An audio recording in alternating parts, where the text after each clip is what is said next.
Game of Thrones, The Wrath of the Sleeping Dragon. This video is purely for entertainment and does not infringe on copyrights or laws. The rights to the novel and image belong to the original author. We do not claim ownership. Don't like waiting and want to listen to this fanfic in full now?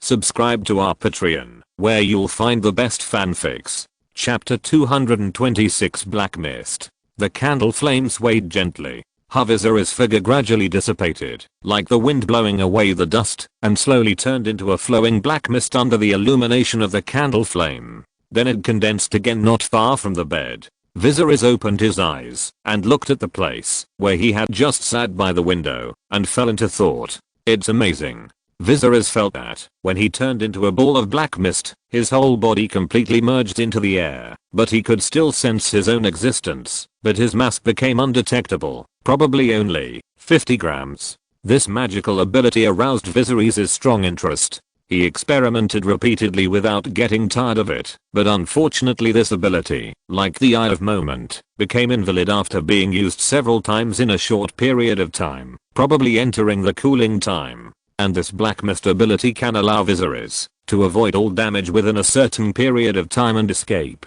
But on the other hand, it can also make Viserys the most terrifying assassin in the Dark Knight, quietly penetrate the hardest castle, and then take off the enemy's head and disappear. Unfortunately, perhaps because Viserys' attributes are not high now, he has just broken through to the extraordinary realm. This black mist ability cannot be used many times, and the distance it can move is not far. But even so, this is also a very terrifying magic ability. It is no less than the momentary Eye of the Moon breakthrough to the extraordinary awakening and the true dragon bloodline of the physical breakthrough to the extraordinary awakening. If the previous two abilities are very practical, they seem to be basically maintained at the level of mortals, and the black mist ability obtained by the water breakthrough to the extraordinary is almost magic or demons. If it is revealed, others may think it is a devil. I don't know what the ultimate state of this evolutionary path will be. Viserys thought secretly in his heart. Now he has evolved into an extraordinary ability, just by breaking through 20 attributes. And if he kills more people and absorbs more intelligent souls, what will happen if a certain attribute exceeds 30, 40, or even higher? Will he become a god? Viserys thought of this and shook his head. Whether there is a god in this world and who the god is, many people have different answers. Compared to dwelling on these invisible and intangible things, for a mortal like Viserys, the most basic questions in front of him are more important. For example, who is the person who wants to kill him? The opponent's skills are extremely amazing. Viserys thinks he should not be able to jump down from a tower dozens of meters high. Such a killer is also not an ordinary person. This is why he does not think that the man is the tattered prince, but someone disguised his appearance. An old man in his 50s or 60s simply cannot have such an ability. However, there is such a top killer organization on the continent of Essos that has such a perfect ability to disguise. That is, the famous Faceless Men of Bravos. They can peel off a person's face with almost artistic superb skills, and then perfectly disguise themselves as this person. Even if they don't have the face of this person, they can choose a similar cheek. The Faceless Men have a large collection of human skins to choose from, and then use some disguises to make up for it, which can also achieve a fake effect. The Faceless One attacked me. Viserys walked back to the bed and sat down. He was slightly angry. He had a good personality and rarely got angry. However, if he had not accumulated many souls this time, he might have really died. But in fact, if he did not accumulate the black mist, but absorbed it all into his body, perhaps this assassination would not have happened. He could even directly crush the damn Faceless One to death. They must pay the price. Viserys still held the dagger in his hand and played with it slightly. Valyrian steel. If he guessed correctly, this should be a dagger made of Valyrian steel, which is very valuable. You really think highly of me. Viserys' eyes were slightly cold, and then he threw the dagger in his hand directly. Bang, wood chips flew. The Valyrian steel dagger was nailed hard on the wooden door not far away. The handle trembled slightly, flashing a cold light. Not long after, night gradually enveloped. The ruling class had just changed, and Viserys was assassinated. Although this matter was kept strictly confidential and not leaked to the outside world, a strict curfew was still implemented in the city of Pentus. The streets were full of mercenaries from the Windblown and the former city garrison of Pentus. The commander-in-chief of the city garrison has now been replaced. The original commander-in-chief was killed by the tattered prince after surrendering, and was replaced by his confidant Denzo Dehan, who was called the war poet. The mercenaries of the Windblown have now upgraded their weapons. They made a lot of money when they robbed the governor's family, and now they are wearing a full set of bright armor, and replaced with better weapons, turning into the regular army of Pentus. At this moment, the streets are full of soldiers, and there are naturally no customers in the tavern. After helping Miguel treat his injuries, the waitress of the tavern did not know when she went back through the tunnel. This is a small base set up by the faceless men in Pentus, so no one noticed that she had disappeared for so long. Now the red-haired young woman was sitting behind the bar, yawning a little, thinking about what happened during the day, and was a little surprised that the news of the death of the young Targaryen king had not yet been spread. The confidentiality is quite good. The waitress muttered softly with one hand supporting her chin. A secret funeral? However, at this moment, the red-haired young woman's ears moved slightly. She heard something. The footsteps on the street outside became much noisier, and it seemed that they were rushing in this direction. But while the waitress was stunned, boom, the door of the tavern was kicked open, and a group of Pentus soldiers and mercenaries from the Windblown rushed in rudely. The leader was a Dothraki with a naked upper body, with muscular body and purple totem tattoos, holding a heavy arak in his hand. Next to him was a man wrapped in a black robe. He looked at the waitress, and then pointed at her. "What are you doing, brothers?" The red-haired woman forced a smile on her face, and was about to come forward. However, the next second, she suddenly fled towards the window of the tavern at a speed that ordinary people could not imagine. But the prepared Pentus soldiers naturally did not panic. A large net had already been opened for her, and a crossbow arrow shot her thigh. Then the large net that fell from the sky directly wrapped the red-haired woman, and then tightened the net to trap the woman in it. Then a Pentus soldier walked up, and tied up the woman's hands and feet, making her unable to move. The rest of the Pentus soldiers searched the entire tavern, but did not find any other suspicious people. Chapter 227 Arrest. "Where is the golden-haired man?" Ramsay's face was hidden under his hood. His eyes were cold. His Majesty the King almost died at the hands of the other party. It was not that Ramsay was so loyal to Viserys, but that his ambition as Ramsay Snow needed to cling to Viserys. If Viserys fell, he would probably return to being a humble bastard overnight without any allies or even enemies in Andalus. Ramsay secretly completed the task assigned by Viserys, and tried his best to spread the story of trampling on the rights of guests, so that Viserys' counterattack became justified. In the process, Ramsay encountered a blonde man with a strange look, and Ramsay smelled a familiar smell from him. But at that time Ramsay did not take it seriously. However, when he returned to the palace, he learned that Viserys had been assassinated. The assassin disguised himself as the tattered prince, and jumped off the tower to escape. He was also stabbed in the abdomen by the young king's counterattack, and his left hand was twisted off. Ramsay suddenly remembered the strange man he met in the tavern. He covered his abdomen with one hand. His left hand was a little stiff, and looked inconvenient to move, and there was a bloody smell that Ramsay was most familiar with. Ramsay suspected that he was the assassin who assassinated Viserys, and then led the members of the Windblown to capture him. However, he did not find the assassin, but he got another unexpected reward. The red-haired woman was shot in the thigh, and covered by a large net. No matter how powerful she was, she could not break free. Then the soldiers of Pentus and the mercenaries of the Windblown rushed over, and pressed the other party to the ground, then tied her hands and feet with iron chains, and brought her to Ramsay. Ramsay began to interrogate, but the other party clenched his teeth and kept silent. The black-haired young man showed a gloomy smile at the corner of his mouth. He liked such a stubborn person. However, at this time, the soldiers who searched the entire tavern finally got an unexpected reward. A mercenary from the Windblown was an expert in this area. There were all kinds of talents among these mercenaries, and some were even good at digging graves. One of the experienced middle-aged mercenaries with stubble on his face knocked on every floor with his hands, and finally found the location of the tunnel entrance in the back kitchen of the tavern, and then lifted the stone slab with his hands, revealing the dark and deep hole below. "Captain Cargo, Then he called the right hand of the Dothraki with a naked upper body, the tattered prince, a captain of the windblown HMM. Cargo squatted at the entrance of the hole and threw a stone down to test it. Instantly, a response came. The hole was not very high. Then he took a torch from a mercenary and shone it down. He could see the ladder below and the bottom of the tunnel. Ramsay also heard the movement and was attracted to come over and look at Cargo. HMPH. Then the Dothraki groaned in dissatisfaction, then put his arak on his belt and jumped down the tunnel with the ladder. The other few good players of the windblown followed their leader into the cave. On the other side, the waitress who was tied up looked a little ugly when she saw this scene, but she still didn't say a word. Ramsay watched Cargo and the windblown mercenaries enter the tunnel, and then he retracted his gaze and fell on the red-haired woman again. The two looked at each other. The waitress's eyes were threatening and Ramsay sneered. "Take him away." The black robe fell to the ground, and Ramsay's face was hidden under the hood and walked past the waitress. He pushed open the door of the tavern and merged into the darkness again.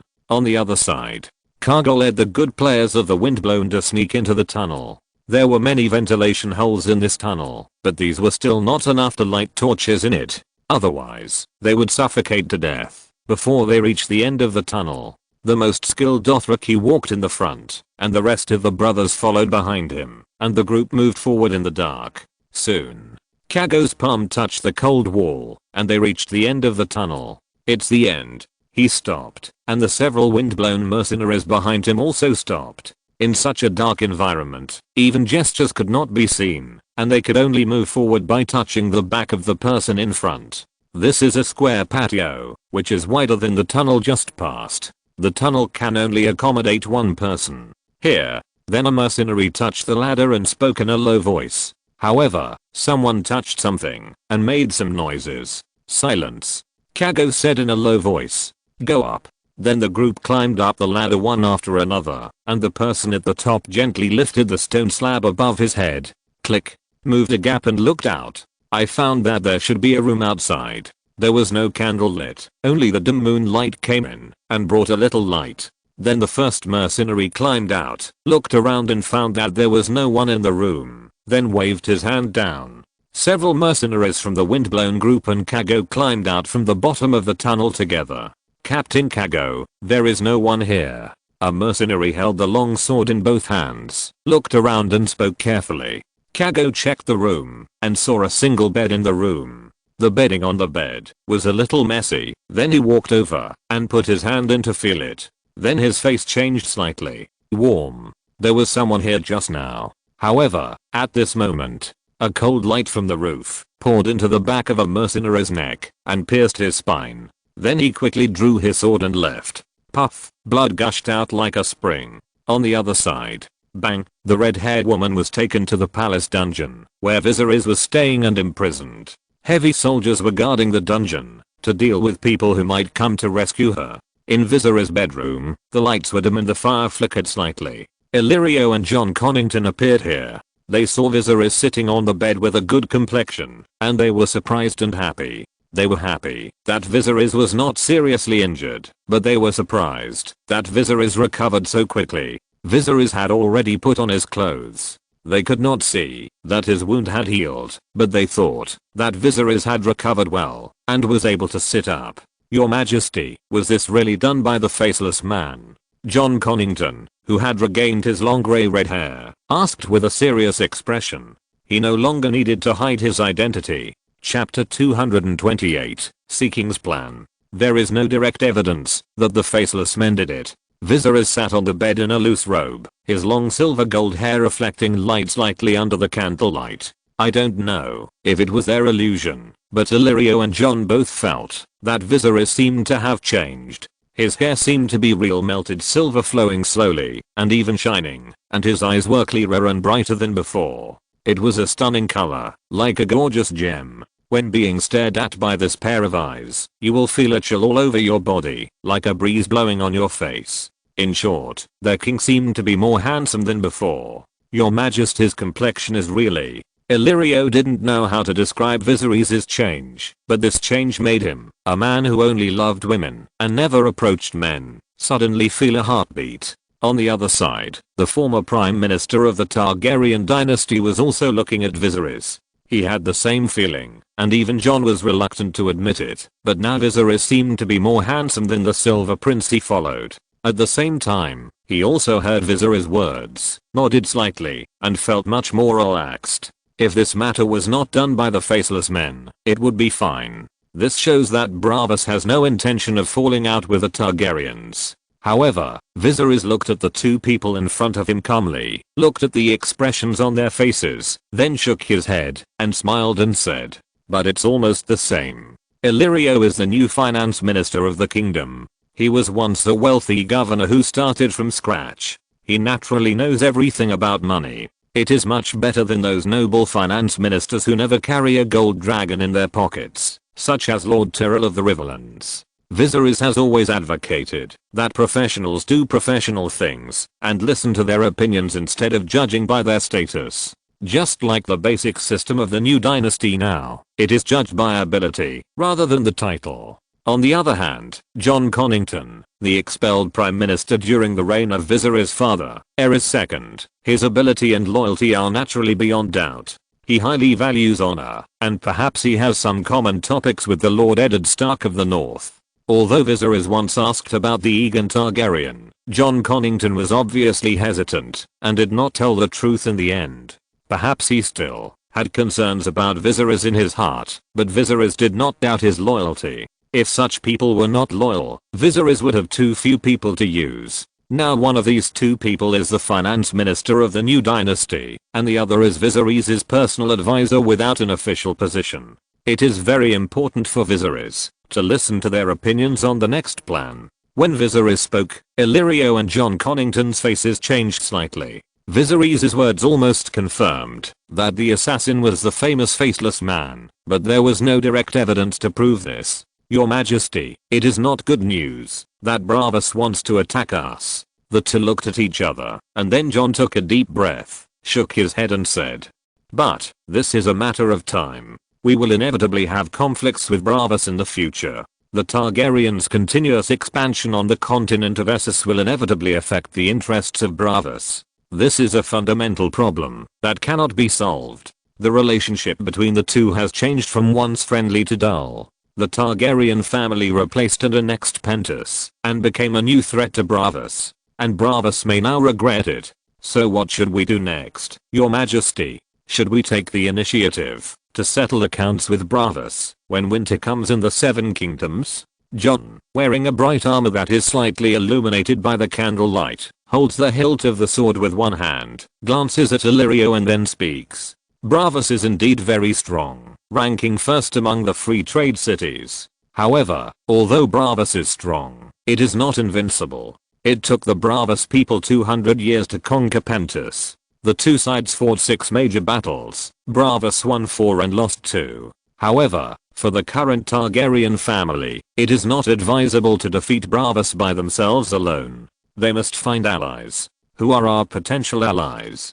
Koha, Novus, or the Lords of Tarosh?" The dim candlelight in the room swayed gently, and Viserys stood up from the bed and walked to the table. "Your Majesty." Illyrio stretched out his hand to help him, but Viserys waved his hand to refuse. The silver-haired boy stood by the table, stroking the wood grain on the table with his fingers, then turned his head and spoke. "Because of slavery, Tarosh, lies, and Myrrell had bad relations with Braavos, and even had conflicts a long time ago. But they can't take the initiative to become enemies with Braavos because of this. And Volantis doesn't like Braavos, and intends to compete for the leadership of the trading city-state, but unfortunately the two are too far apart geographically." Viserys snorted at this point, and Illyrio on the other side shook his head, and joked when he heard Viserys' words. "If we really want to go to war with Braavos, Slavers Bay will definitely support us. Braavos has affected their business a lot." But at this point, Illyrio's tone changed slightly.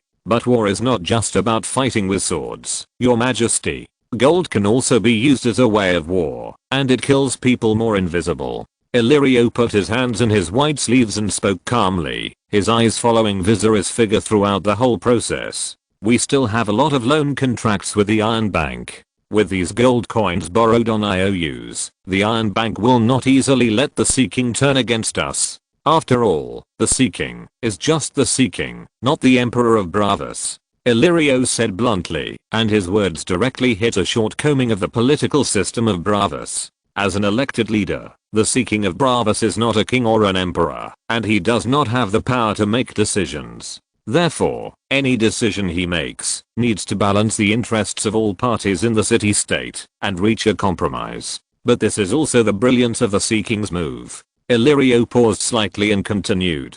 Please forgive me, Your Majesty. If you die in this assassination, Bravos will choose an obedient heir from the eldest princess and Princess Daenerys. And if you don't die and declare war on Bravos in anger, it will also play into their hands. Viserys stood by the table, and when he heard Illyrio's words, his eyebrows raised slightly, and he looked at him and said, "So what do you mean? Wait for the opportunity." Illyrio said decisively, "Hatred must be remembered, but a wise king will not let emotions dominate his decisions." Chapter 229, Faceless. Soon after, in the dungeon below the palace, the waitress of the tavern was imprisoned here, with heavy chains on her hands and feet. The door of the cell was also very strong, and it was almost impossible to force it open, except with a key.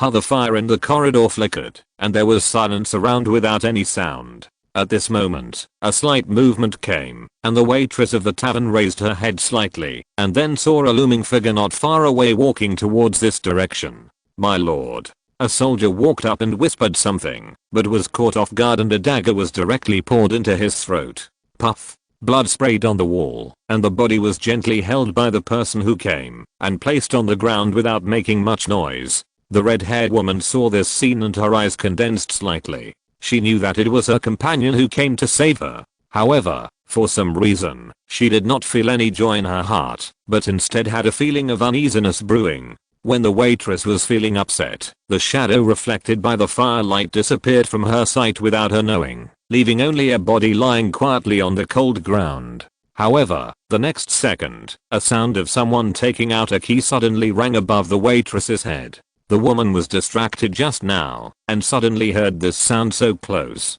She was startled and raised her head. A shadow was blocking the firelight on the corridor wall, covering her figure. At this moment, the person had torn off the scarred face, revealing the face of Miguel, a mercenary from Tirosh, with a pair of light blue eyes that showed a trace of fatigue. "You're here." Just as he was taking out the key to unlock the door, a calm voice rang from behind him. "Yeah." Miguel nodded subconsciously, but then he realized that this sentence did not come from his companion in front of him, and the other party also looked behind him with wide eyes in shock. "Who?"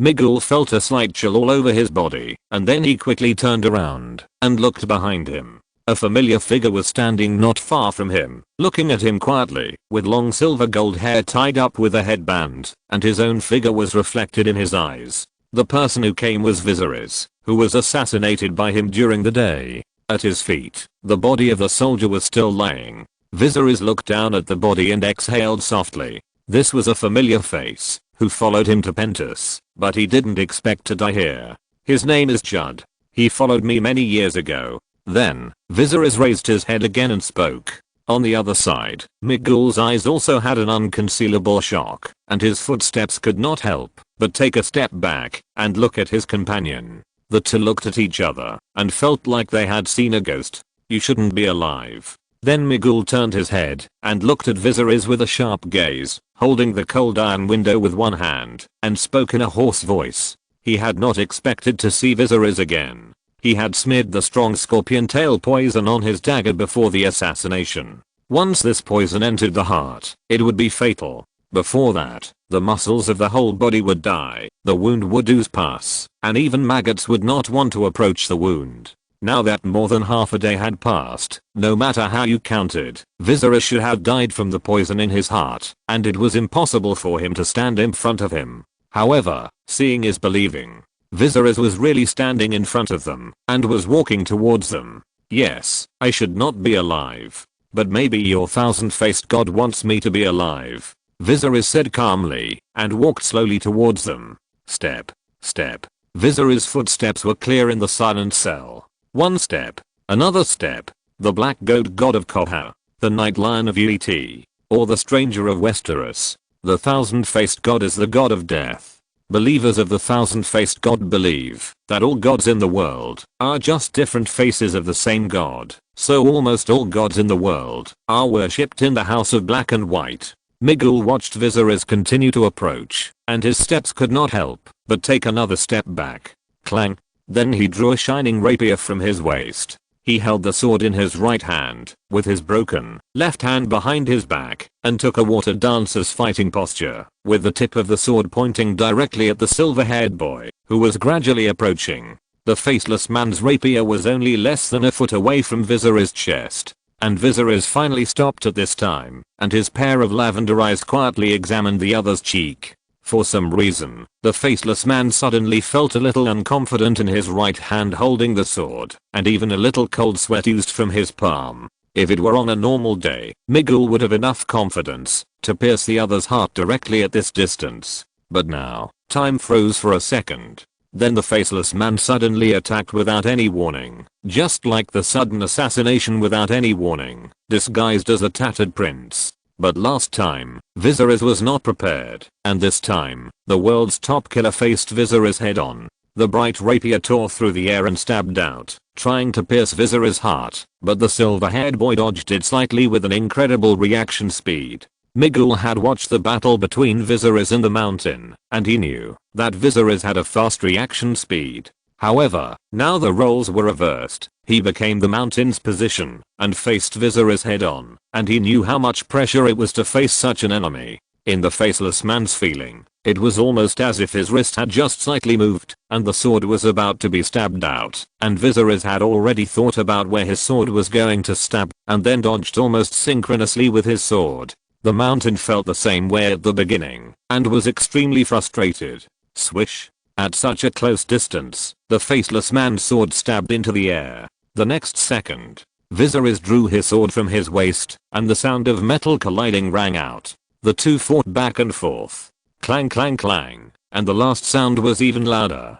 Clang. The narrow rapier in the faceless man's hand broke in the next collision with Dusk, and the tip of the sword was cut off and flew out. At the same time, there was a flash of blood, and half of the arm fell to the ground, and blood spurted out. The faceless man groaned in pain, and then rolled backwards. If you're listening to this novel on a channel other than Fanfic World, it means they downloaded and uploaded it without effort. We cordially invite you to visit our channel, Mundo Fanfic Novelos. There you'll find the original version of this story, and you can explore many other novels of various genres. We're waiting for you to immerse yourself in a world of incredible novels. Chapter 230 Rangers. The faceless man, who was already seriously injured and had not yet recovered, was greatly reduced in terms of flexibility. A good assassin will never face his enemy head on.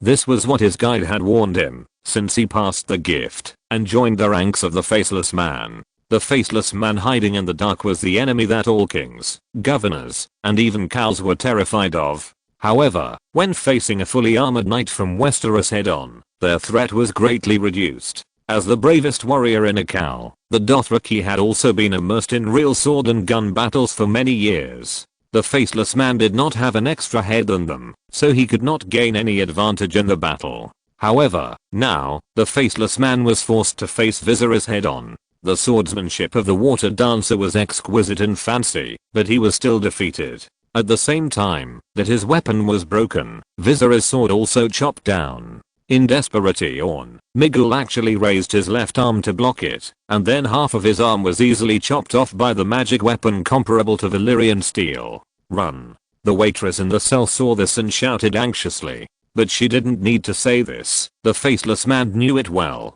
Half of his arm was cut off, and the burning pain of the long sword seemed to have added magical damage, which made the faceless man, a killer who had undergone rigorous training, distort his face. However, he still didn't shout, but just groaned in pain. Then he covered his broken arm with one hand, and endured the pain, and ran out of the window without looking back. He wanted to open the window, and jump out from here, and then run away. However, Viserys stood in place holding the bloody long sword, and did not actively pursue him, and the blood dripped on the ground.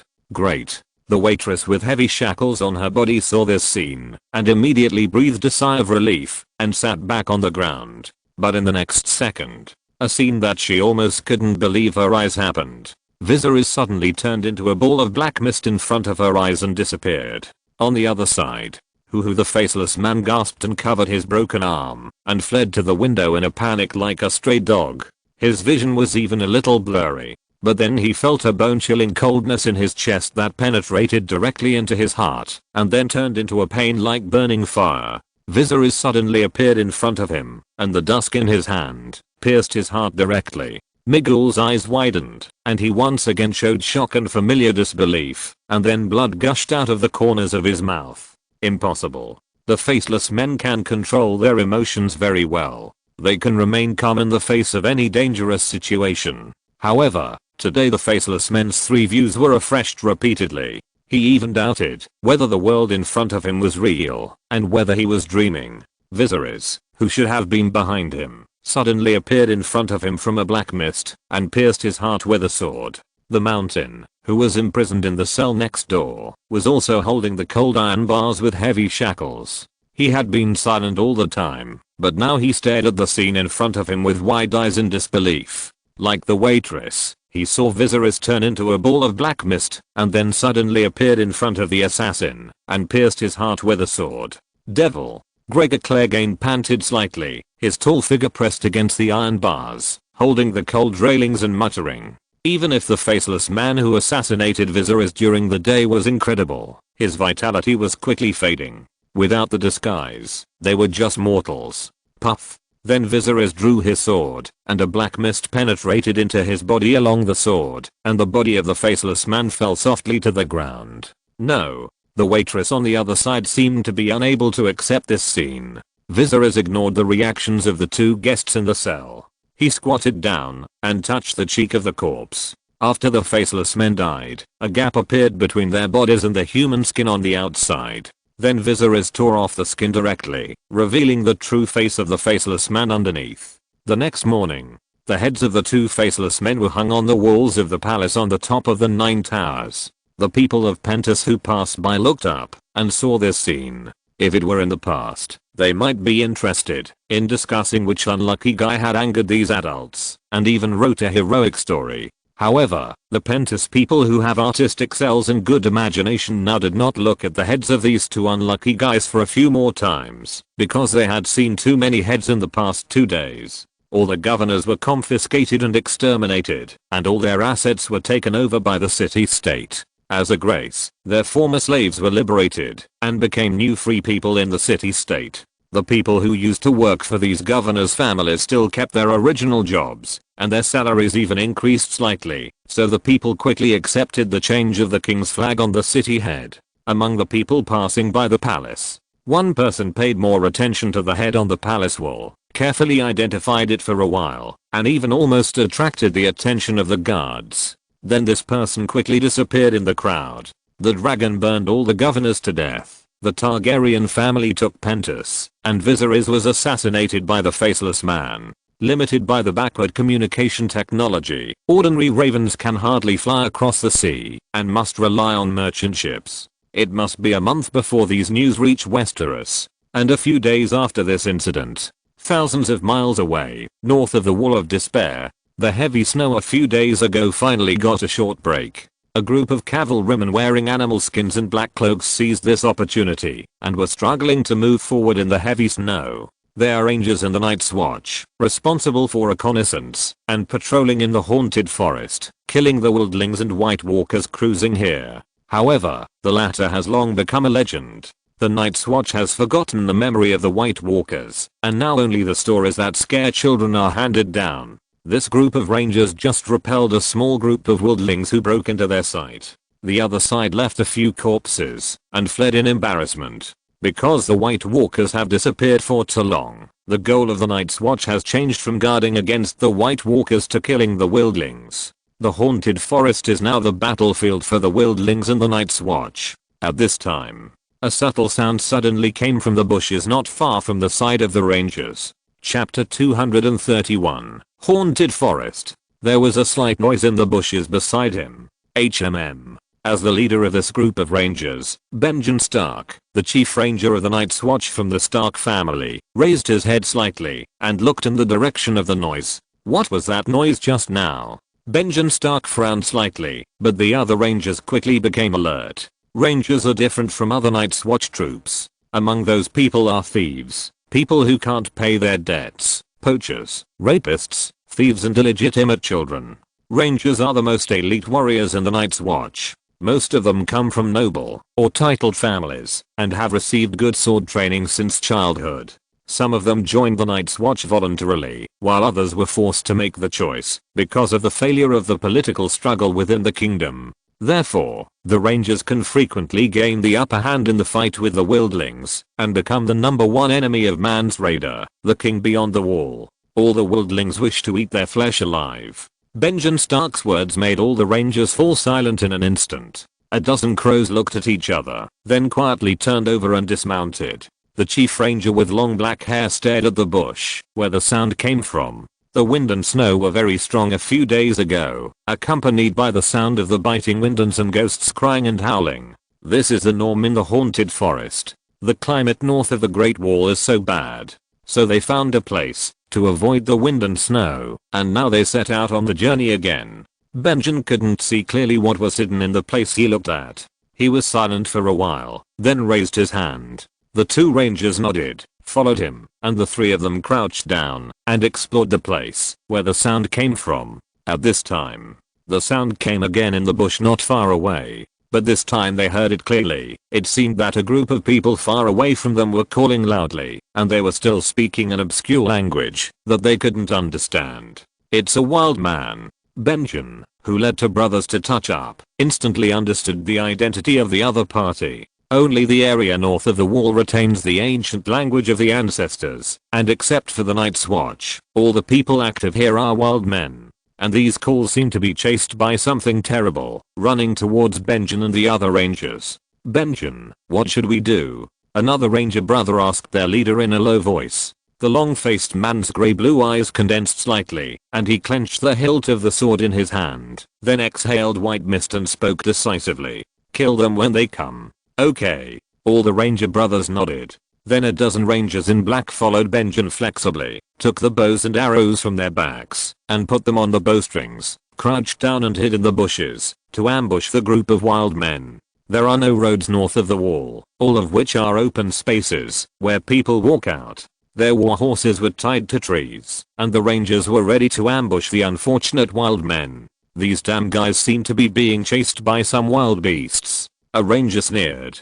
The wildlings hate the Night's Watch, and the Night's Watch naturally has a deep hatred for the wildlings. I don't know how many brothers have died in their hands. Then, not too long after, the shadows of the trees blocked the view, and the group of wildlings who were shouting finally appeared in the ranger's field of vision. But what surprised Banan was that he didn't see anything chasing them from behind these wildlings. What are they running for? This group of wildlings lived in the harsh environment north of the Great Wall. Each of them was agile, because the wildlings who were not suitable for survival died before they grew up, and ordinary beasts would not be the opponents of these wildlings. What is chasing them? If it was just one or two, it would be fine, but so many wildlings. The sharp-faced man frowned slightly, and he had a bad premonition in his heart. However, at this moment, a ranger couldn't help but shoot an arrow first. Bang, the bowstring made a sound, and an arrow made a sharp sound of breaking through the air, and then directly hit a wild man's throat. Puff! The arrow pierced his neck, and blood splattered in the white snow. The body fell into the snow, and disappeared in an instant. Damn it! There is a crow. The wild men who were running were also shocked to see this scene, and then a wild man who understood the common language shouted loudly. There is a monster. We are not the enemy. However, before he finished speaking, more than a dozen rangers shot arrows at the same time. Bang bang bang. Each of the rangers was an elite among the Night's Watch, and their arrows were extremely accurate. This group of wild men without armor could only use their bodies to block the rain of arrows from the rangers. Therefore, they all fell down soon, and their bodies were submerged in the snow, leaving a lot of bright red in this white. The last wild man was shot in the thigh and fell in the snow, but still struggled to crawl towards them. Leave one alive. Seeing this, Benjamin, feeling somewhat uneasy, hurriedly spoke to stop them. However, his voice was still a step too late, as a ranger beside him released the bowstring. Puff, the cold arrowhead penetrated into the neck of the last wild man, and blood quickly spread in the white snow. This. The ranger shrugged his shoulders slightly with some innocence. Sir, you are too slow. But there is nothing to interrogate the wild men. Their settlements change places every once in a while. By the time we patrol next time, they will probably have moved away. In order to survive, the wild men often need to migrate to places with more food and water, so they have no fixed place to live. Well, forget it. Benjamin frowned, but did not say much. Crash. Then a group of rangers hiding behind the bushes stood up one after another. Since all the wild men have been eliminated, they are ready to go forward and loot their bodies. There is nothing good here at the wall, but weapons and equipment must not be left for these wild men. Then several rangers slid down, holding on to the trees. Benjamin still stood on the high ground with his arms folded across his chest, looking at the direction where the wildlings were fleeing from, thinking about something. At this moment, a pale face suddenly appeared in his field of vision. Benjamin was slightly stunned and did not react at first. However, the next second, the pale face disappeared from his sight. Chapter 232 Black Castle. A few days later, several rangers wearing black cloaks lie on their horses and escape from the ghost forest with wounds all over their bodies and come to the magnificent wall of despair. Open the gate. Open the gate. The night watch sentry on the wall of despair found them and shouted loudly, and the guards on duty at the gate below also pulled the rope. Clang, the noose chain made a sound, and the heavy solid oak gate was pulled up, and then several rangers who fled back in a hurry lie on their horses and enter the wall of despair. Hey, brother, what happened? A brother of the night watch in black clothes came forward and hugged the rangers who fled back in a hurry from their horses, and then found out how seriously they were injured. One of the rangers even had a big hole in his abdomen, as if a hand pierced his abdomen and took out all his intestines and stomach. The ranger had been dead for a long time, and even his body had lost its temperature and stiffened, but his legs were still tightly clamped on the horse's back, so that his body did not fall off the horse's back. The warhorse followed the warhorses of the other rangers and fled back. Several brothers of the Night's Watch had to work very hard to lift him off the horse's back. The body was placed on the ground with a layer of wood, but it still maintained the posture of riding a horse. All the brothers of the Night's Watch who heard the news fell silent when they saw this scene. The other rangers who escaped back were also injured, and their faces were pale and dull. I don't know what they encountered, but they seemed to have been greatly stimulated. Chief Ranger Benjamin Stark was the best performer among the rangers who escaped back, but he also had a shocking scratch on his back, tearing his cloak and leaving a long mark on his body. This kind of injury. Benjamin, what scratched this? A brother of the Night's Watch was surprised and asked. However, Benjamin lowered his head and remained silent for a while. Then he exhaled a long breath of white mist, shook his head slightly, and kept silent. At this time, hearing that the rangers who had lost contact for several days finally returned, Gian, the 997th Commander-in-Chief of the Night's Watch, came down from the high steps of the command tower to the scene. The old commander's bald head still had a few lonely white hairs fluttering in the wind, and his furry grey beard also swayed a few times. In his hand, he was holding a half-sword with a bear head carved on the hilt. This was the Valyrian steel sword of the Mormont family, Longclaw. Commander-in-Chief, Lord Mormont. Seeing the arrival of the Commander-in-Chief, the onlookers of the Night's Watch made way. Gian Mormont came to the scene and separated the crowd. Seeing the miserable state of the rangers sitting on the ground, he frowned slightly and looked up at the chief ranger. Benjamin, what happened? Mormont knew that Benjamin was a mature and experienced commander. He had never suffered such a heavy loss when commanding the rangers to go out to fight. Could it be that they were ambushed by the wildlings? The chief ranger's sharp cheeks were still a little pale when he heard the words of the commander-in-chief. He took a deep breath, then shook the hand that Mormont handed over, stood up from the ground, and exhaled white mist. Commander-in-Chief, let's talk alone.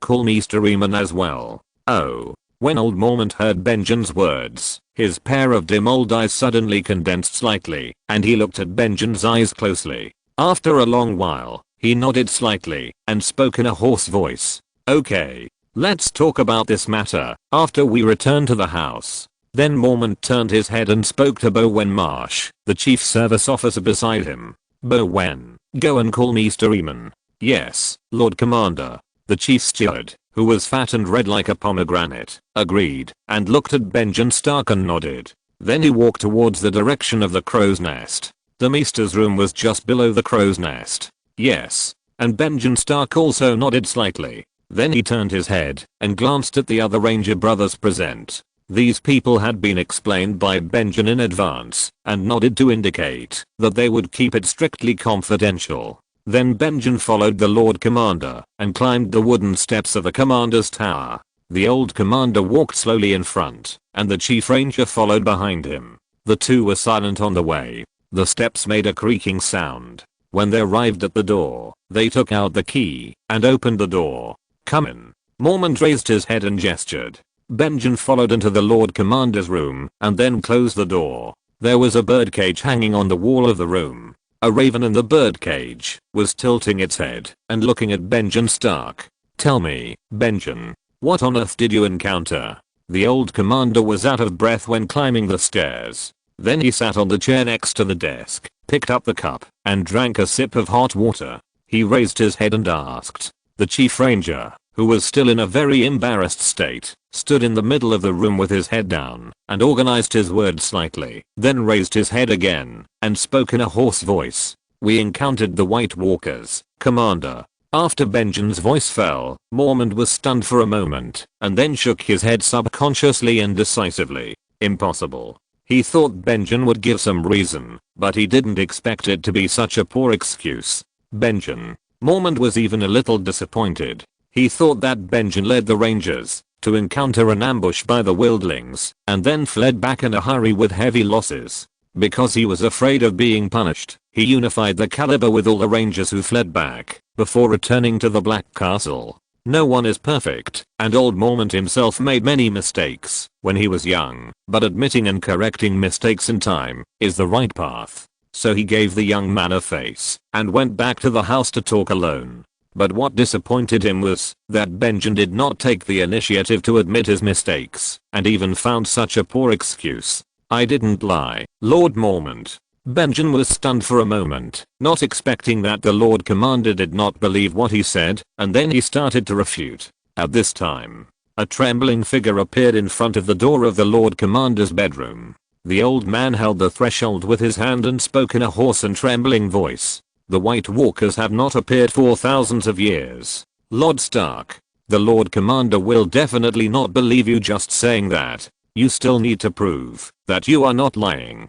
Chapter 233 Night Watch Expedition. Mr. Eamon, wearing a grey robe and with a pair of white blind eyes, walked in tremblingly, holding the door frame with his hands. Thousands of years, although it sounds easy to say. However, everything that happened thousands of years ago cannot be associated with now. Even the language, writing, and body have produced great differences. The White Walkers have not appeared for such a long time, and Benjen wanted to use one sentence to convince Mormont that it is impossible for the White Walkers to appear. Mr. Eamon. When Benjen saw Mr. Eamon coming, he hurriedly stepped forward to support the respected old man in the Night's Watch. Then he moved a chair for the nearly 100-year-old old Meester to sit down. Benjen is a very smart man. After hearing what Mr. Eamon said and thinking about it for a while, he knew that the old man was reminding himself. Then the young ranger raised his head and spoke to Lord Commander Mormont. I have evidence to prove that I did not lie, Lord Commander. Then Benjen walked down the command tower and asked other Night's Watch brothers to carry the body of the ranger to the command tower and then close the door again. The body of the ranger was carried up and Lord Commander Mormont, who was sitting on the chair, stood up from the chair holding the hilt of the sword. He walked to the front of the body with a serious expression. He did not pay much attention to the body just now, but now he saw it clearly. There was a shocking huge black hole in the abdomen of the ranger brother, and the contents of his stomach were even pulled out. This kind of injury is indeed difficult to be caused by humans, and the weapons used by the wildlings cannot cause such injuries. It is like reaching into his abdomen with a hand. I saw with my own eyes that the monster reached into Cole's stomach with his hand and pulled out all his intestines. Benjamin's voice was low. At that time, Cole swung his sword to cut off the intestines that were pulled out, climbed onto the warhorse, and fled with us. The chief ranger glanced at Mormon's face, then turned his head to look at the brother lying on the ground, and spoke with a somewhat gloomy face. Just listening to Benjamin's description of the scene at that time was enough to shudder. Although this brother escaped the pursuit of the White Walkers, he still did not survive and died on the way. This kind of injury cannot be caused by wildlings, Lord Mormont. Other ranger brothers can testify for me. Benjamin looked at Mormont's face and continued to speak. However, Mormont's face was still solemn. He squatted down and gently touched the wound on Cole's stomach with his fingers. He was silent for a moment and then raised his head. Just the injury alone cannot determine that this must be the work of the White Walkers, and the other rangers may have already agreed with you, Commander-in-Chief. When Benjamin heard the words of the Commander-in-Chief, he looked a little anxious and couldn't help but speak loudly. He didn't know how to prove himself. Being suspected was just a small matter. The delay of the important information about the resurrection of the White Walkers was a big deal. As a member of the Stark family, he had listened to the stories of the White Walkers told by the old nanny since he was a child, so he knew the mission of the Stark family very well. However, before he could speak, the white-haired old commander stood up from the ground, looked at the chief ranger with a sharp gaze, and continued to speak. Maybe what you said is true, Benjamin. But as the commander-in-chief of the Night's Watch, I can't easily make a decision on something that is still in doubt. Mormont's voice was hoarse, and he raised his hand and patted Benjamin's shoulder. Look at the bright side. Maybe it's not the White Walkers, but something you don't know. If you put yourself in his shoes, as the commander-in-chief of the Night's Watch, the White Walkers who had not appeared for thousands of years, and had even been forgotten by the humans in the south suddenly appeared again. Of course, he couldn't make a decision on such a major matter based solely on the one-sided words of his subordinates.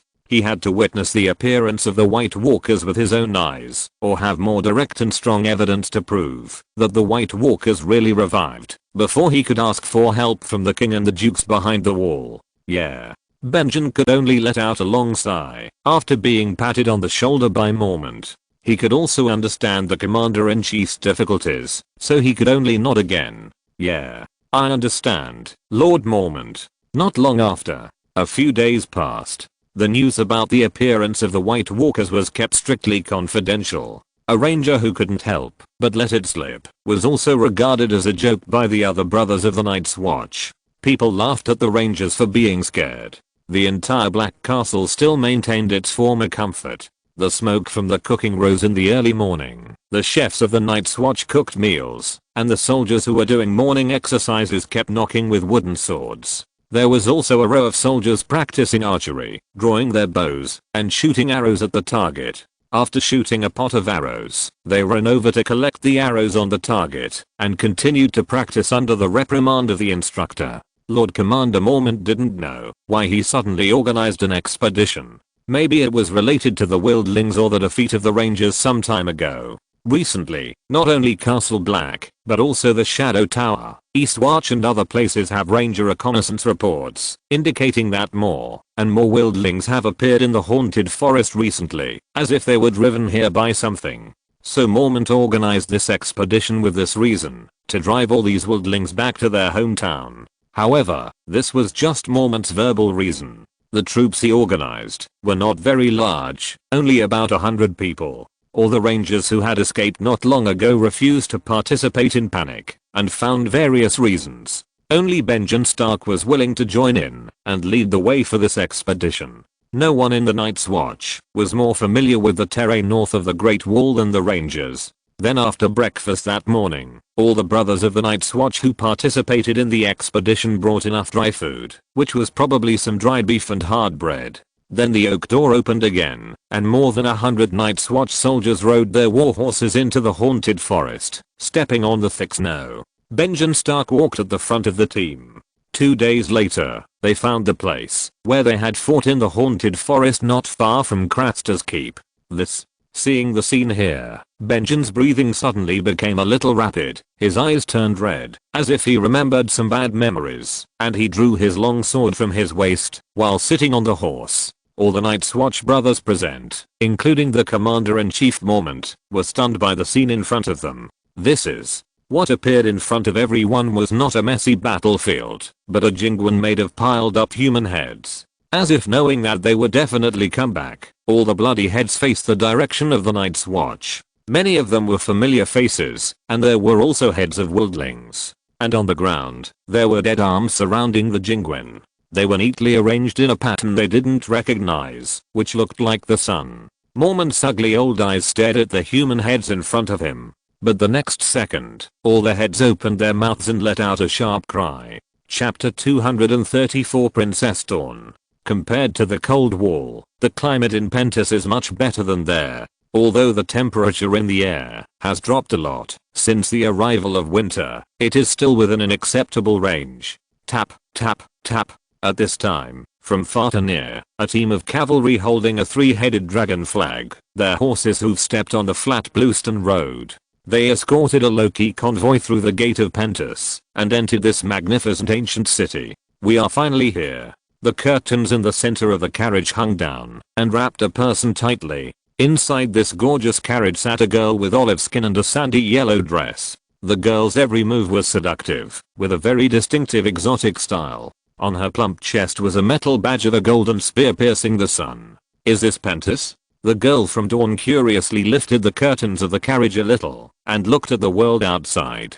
Her uncle Oberyn is now stationed in a camp in the deserted mountains east of Andalus as a legion commander, and there is no way for him to leave his post and come here to greet her in person. However, Oberyn still wrote a letter warning her not to show up in public. Although the girl is a little rebellious and unwilling to listen to the instructions of her scheming father, she obeys her uncle's words. Otherwise she would have jumped out long ago with her personality. Even in Dawn, many people think that her essence is more like her uncle Oberyn than her father Prince Doran. There are so many people. This place is bigger than Sunspear. The Dawnish girl hiding in the carriage has a pair of deep black eyes, a high nose bridge, a delicate chin, slightly dark skin, and black curly hair. At this moment, she is curiously looking out with her legs crossed, as if she is fresh about everything here. After all, this is the first time she has gone on such a long journey since she grew up. Although she is only 15 years old after this year, the girl has a good figure that is different from ordinary people, with tight thighs and full chest. She is Arian Martel, the eldest daughter of Prince Doran, and another protagonist in Viserys' engagement. In the distance, from the curtains of the carriage, you can see the nine-towered palace standing tall on the sea. As Arian said, the population and building scale here have even far surpassed Dawn's Sunspear city. Who is Viserys? Looking at the nine-towered palace in the distance, Arian suddenly became curious about what kind of person her fiancé is. Why is he only about the same age as her, but he can do so many things? Compared to him, her peers are still playing the game of prince and princess. Last year, she boarded the Martel family's merchant ship from Dawn and set off for Andalus. Arian's father, Prince Doran, hoped that she would cultivate feelings with Viserys first. Therefore, she was originally going to Andalus, but she heard about the upheaval in Pentus and the news of the bloody night at the last resting place. The dragons of the Targaryen family burned down the prince's palace in Pentus, burned all the governors to death, and seized the entire city-state. Therefore, Arian decided to change her itinerary and not go to Andalus, and ordered the family's merchant ship to go straight to Pentus. She was also looking forward to meeting her fiancé, because almost everyone was saying that Viserys was very handsome, like a prince from a fairy tale. Her uncle Oberyn also emphasized several times in the letter that Viserys' appearance could overwhelm everyone, and he was the most handsome man he had ever seen. Arian always thought that handsome men were her weakness, so she was looking forward to meeting her fiancé as soon as possible. In the city of Pentus, Princess Arian was riding a carriage to the nine-towered palace, where Viserys was staying. Unfortunately, Arian's arrival was not notified in advance, and Viserys was not in the palace at the moment. Instead, he was at the home of John Clinton, his appointed personal advisor. John Connington came to Pentus 2 years ago, after leaving the Golden Group. He was arranged by Illyrio to become a member of the Pentus City Guard under an assumed name. Later, he became the captain of the garrison with his own ability. He has been living in Pentus for many years. Because of his strict integrity, John did not get much benefit after being the captain of the garrison for more than a year. Everyone in the garrison got enough benefits, but John just felt guilty and took less, so he became the representative of strict integrity and was deeply loved by merchants. However, even so, John's more than a year of captaincy career still bought him a house in the city of Pentus, where every inch of land is valuable. It is located on the edge of the city of Pentus, close to the city wall. John's family is also very small, with only a beautiful brown-haired maid and a blue-haired boy who looks about 8 or 9 years old. This is my son, Egg. John looked a little nervous and introduced. Today, he suddenly took the initiative to invite visitors to his home, and he didn't say what he wanted to do. John Connington felt that this was a bit abrupt after he said it. However, the words had already been said and could not be taken back. He felt a little regretful, but he could only look at Viserys stiffly. Viserys looked at the other party for a long time after hearing John's invitation, until the other party thought Viserys was going to refuse, and then nodded and agreed. Okay. Then Viserys and John Connington came to his home with a small number of guards. After hearing John's introduction, Viserys looked at the blue-haired and somewhat timid boy. The other party was also secretly looking at Viserys, especially his shining silver gold hair and the pair of gorgeous lavender eyes. Egg, say hello to his majesty. John Connington then turned his head and looked at his illegitimate son and said. The child named Egg was obviously well educated and sensible. He was urged by his father, and then hurriedly walked forward and bowed slightly. Good day, your majesty. Viserys also helped the child up and patted his shoulder. Good boy. Viserys looked him up and down and found that the boy's hair was indeed obviously dyed, because there was a hint of silver at the roots of the newly grown hair, proving that his original hair color was silver. His eyes were not purple or lavender as Viserys imagined. Instead, they were a special color similar to dark blue and even a little deep under the light, like black. Chapter 235 Egan. Egg looked at Viserys nervously, wondering if he knew some truth. So he turned his head frequently and looked at his father John for help. John didn't know how to speak at this moment and didn't respond to Egg's help, which made the boy even more nervous. But when Viserys took his hand and asked him about some family matters, the boy's inattention dissipated a lot and even a warm feeling rose. This is my uncle, one of the few relatives I have in the world. He even wanted to hug Viserys, but he didn't dare to ask for it. And this time the invitation was made by John Connington himself, not Viserys, who wanted to come to his home as a guest. So the grey red-haired man had a fierce struggle in his heart and finally mustered up the courage to speak. Your Majesty. However, as soon as John opened his mouth, he immediately knelt on one knee. I have something to ask for your forgiveness. John suddenly knelt on one knee, and Egg, who was pulled by Viserys, and the maid on the other side did not seem surprised, but a little nervous, because they already knew what John was going to say. Viserys saw John suddenly kneeling on the ground and saying such words, and his eyebrows raised slightly. John, what do you mean by this? The young king still pretended to be unaware and looked at him in surprise, then stretched out his hand to pull John up from the ground. What crime do I want to forgive you for? The king came to your house as a guest, but you didn't prepare wine and food in advance. Viserys made a joke, and the atmosphere at the scene suddenly became much more relaxed. John Connington was also pulled up from the ground by Viserys, shook his head and smiled bitterly. Good wine and good food have naturally been prepared for your majesty, but I hope your majesty will forgive me for the crime of deceiving the king. Hearing John say this, the smile on Viserys' face suddenly faded a little. Oh. Why do you say that? The change in Viserys' expression and words immediately made the heart of little Egg, who was held by his hand, and the maid next to him rise again. The blue-haired boy's palms were sweating, and he kept turning his head left and right to look at the expressions on his adoptive father and uncle's faces, and his breathing was a little heavy. And John didn't know why he felt a little uneasy in his heart when facing Viserys' serious gaze, perhaps because he had done something wrong. Then John gritted his teeth and spoke again. Your Majesty once asked me if I had any family, and at that time I answered Your Majesty that I had a son, that is Egg. But Egg is not actually my son. There was only one woman and one child present, and John had no one else to rely on, so he could only muster up the courage to speak directly. As soon as he finished speaking, the eyes of the whole audience immediately focused on the boy held by Vizier's hand. Oh. Vizier also looked down at him, and Egg held his hand tightly and looked up at him.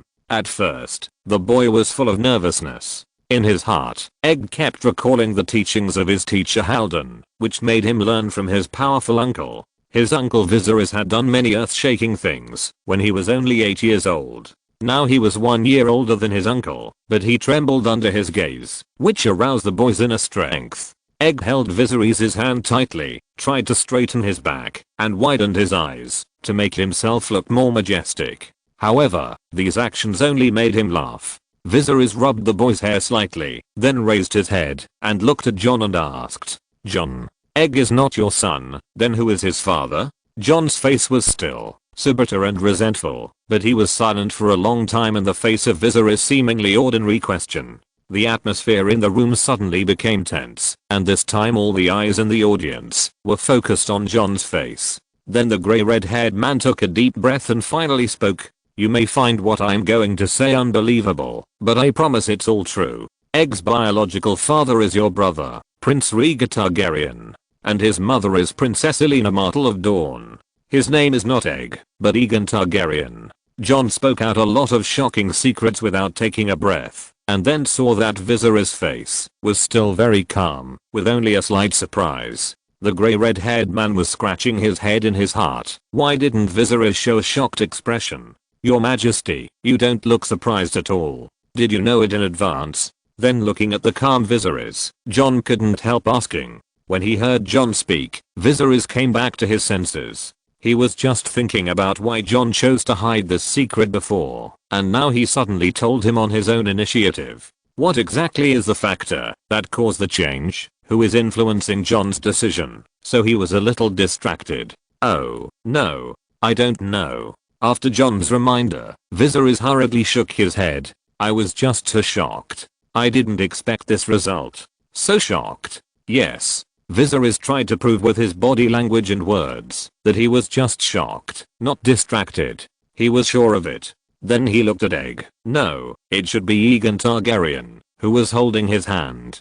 Then Vizier restrained the expression of pretended surprise on his face, raised his head again and asked, "But as far as I know, when the Red Keep fell, my nephew Aegon was brutally killed by the mountain." Not only Vizier knew, when the Red Keep fell, the Kingslayer killed the Mad King with a sword from behind. The Dornish princess was raped and killed by the mountain, and her infant son Aegon was also brutally killed. These are things known to everyone in the world, and the nobles of the Seven Kingdoms and even almost everyone in King's Landing know it. No, John didn't know that Vizier already knew about it, and he still explained seriously. It was probably that the baby killed by the mountain during the fall of King's Landing was a child of a peasant family that Varys, the Minister of Intelligence, put there, and then Varys hid Aegon. After the usurper mistakenly believed that little Aegon was dead, Varys secretly sent someone to send Aegon across the narrow sea. Chapter 236, Sand Snake Sisters. The discovery of Aegon Targaryen did not cause a stir in Pentos. After all, the Targaryen surname was still a little unfamiliar to this city-state. However, it was a big deal for the Targaryen family, which was dwindling in population. Little Aegon washed off the paint on his hair and revealed his original color again, a head of silver gold hair, but it was much darker than Vizier's shining hair. His eyes seemed to be dark blue, a little like black under the light, and a little purple in the twilight. However, John explained that Aegon's mother Elia had dark eyes, and little Aegon inherited his father's silver hair, but inherited his mother's dark eyes. Just like his sister Rhaenys, who had long brown hair and dark eyes, there was no Targaryen feature anywhere except for her beautiful appearance. And Viserys did not comment on this. Whether he was a real dragon, a cloth dragon or a blackfire, he had a measure in his heart. For this era, there was indeed no better way to test paternity. When Targaryen had dragons, there were princes and princesses who had no sense of dragons. A long time ago, when he was still a Targaryen prince in the Red Keep, he had seen Egan in his swaddling clothes. However, at that time, Egan was still a baby, and his sister-in-law Relia held the child. Although Viserys still remembered what Egan looked like at that time, there was no way to compare him with the boy, who was now 8 or 9 years old. Then Viserys took Egan back to the palace where he stayed. It was only at this time that he knew that there were guests in the palace garden not far away. Several girls in beautiful clothes were admiring the beautiful scenery around them. Although most of the flowers in the palace garden had withered with the coming of winter, there were still a few plants that could survive the winter and sprouted green buds. Viserys held Egan in his arms and rode his beautiful snow-white warhorse with a black and red cloak embroidered with 3 dragon emblems on the back hanging on the horse's back. The long silver gold hair was tied up by a headband and hung on the cloak behind him. 2 strands of hair on his forehead fluttered in the wind. Viserys held Egan in one hand and held the reins with the other. "Your Majesty." A guard said a few words to Viserys. "Oh." The young man sitting on the horse obviously looked a little surprised. He looked up at the group of girls not far away, then nodded and jumped off the horse. The guards in the palace took the reins from Viserys and led the horse away, and the young king waved to the passing maids. "Come here, Your Majesty." The maids hurried over and bowed. Viserys took the boy's hand and told the maids a few words, then lowered his head and patted little Egan on the shoulder. Then he handed the boy to them and took him away, arranging a place for him to live in the palace. Not far away, the Dornish girls in exquisite clothes also found Viserys and recognized him at a glance. They gathered together and whispered something and then laughed. The other girls poked the olive-skinned Dornish girl in a sandy yellow dress in the middle with their fingers. Then they walked towards Viserys together. Long hair of molten silver, eyes of violet. "I guess you are the master of this palace, Your Majesty Viserys Targaryen." The Dornish girl lifted her skirt slightly and bowed gently. "My name is Irian, and my father is the Prince of Dorne, Doran Nimrus Martel." Irian's salute was very standard, in line with the etiquette of aristocratic girls, and she looked full of ladylike aura. However, in some subtle movements, she intentionally or unintentionally highlighted her figure. At the same time, Irian's beautiful eyes also quietly swirled on Viserys' handsome cheeks, like a magnet. Irian was very satisfied with the young man with long silver gold hair and cold eyes in front of her. Although Viserys did not have the adventurous and taboo temperament that Irian liked, his appearance was so outstanding that it was enough to crush all the men she had ever seen. Especially his eyes, which deeply attracted Irian's attention, and her eyes were deeply sunken in them, and she was unwilling to pull them out. At this time, "Your Majesty, Your Majesty." The other 3 Dornish girls who were surrounding Irian Martel also stepped forward and bowed slightly. The oldest girl was also very strong, tall, with long legs full of strength, and a steel whip behind her back. She looked to be about 20 years old. "Your Majesty, my name is Aberrasand." The oldest girl had an ordinary face and her voice was not very pleasant. It sounded a bit dull and hoarse, not as pleasant as that of ordinary girls. Then Abera turned around and introduced her other sisters to Viserys. "This is my sister, Nymeria Sand." The second girl was slender, with long black hair braided into a braid tied with a red and gold rope, milky white skin, and a face that was much more beautiful than her sister Abera. The third and youngest girl was named Tyene Sand, with golden hair and blue eyes. Tyene smiled very sweetly, and even winked at Viserys secretly, kneading her chest with her fingers. "We sisters are the illegitimate daughters of Prince Aberin Martel."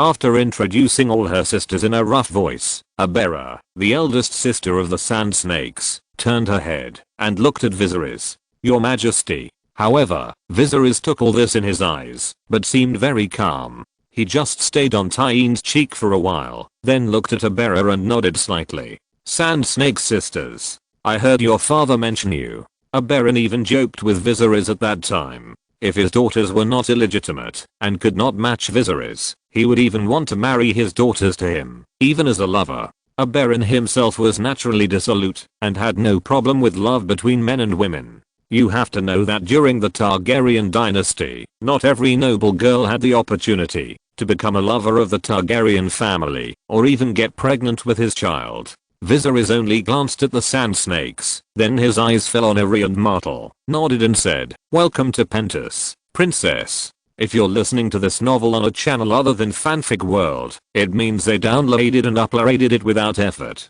We cordially invite you to visit our channel, Mundo Fanfic Novelos. There you'll find the original version of this story and you can explore many other novels of various genres. We're waiting for you to immerse yourself in a world of incredible novels." Chapter 237-8.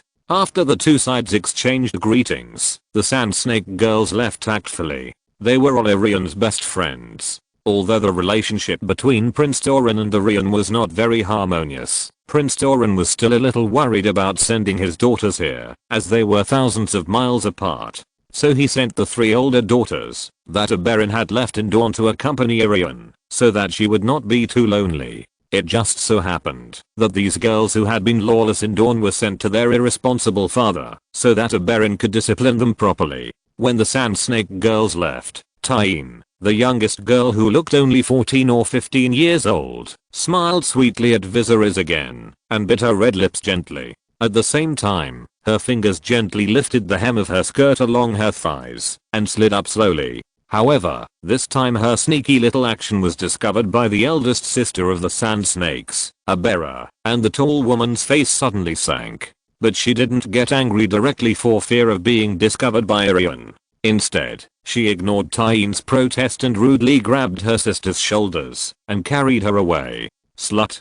After walking away, Abera scolded Tyene in a low voice. However, Orion didn't have Viserys' excellent five senses, so she didn't hear this. Viserys and Orion watched the Sand Snakes leave, and then the young king's eyes fell back on the exotic girl in front of him. "Your Highness, what were you talking about just now?" Viserys asked, and at the same time, made an invitation gesture. "We were talking about the flowers in the garden just now." Orion followed Viserys, and the two walked in the garden and talked. "The flowers in the palace are beautiful, but most of them have withered, but the flowers in Dawn will never wither." "Oh."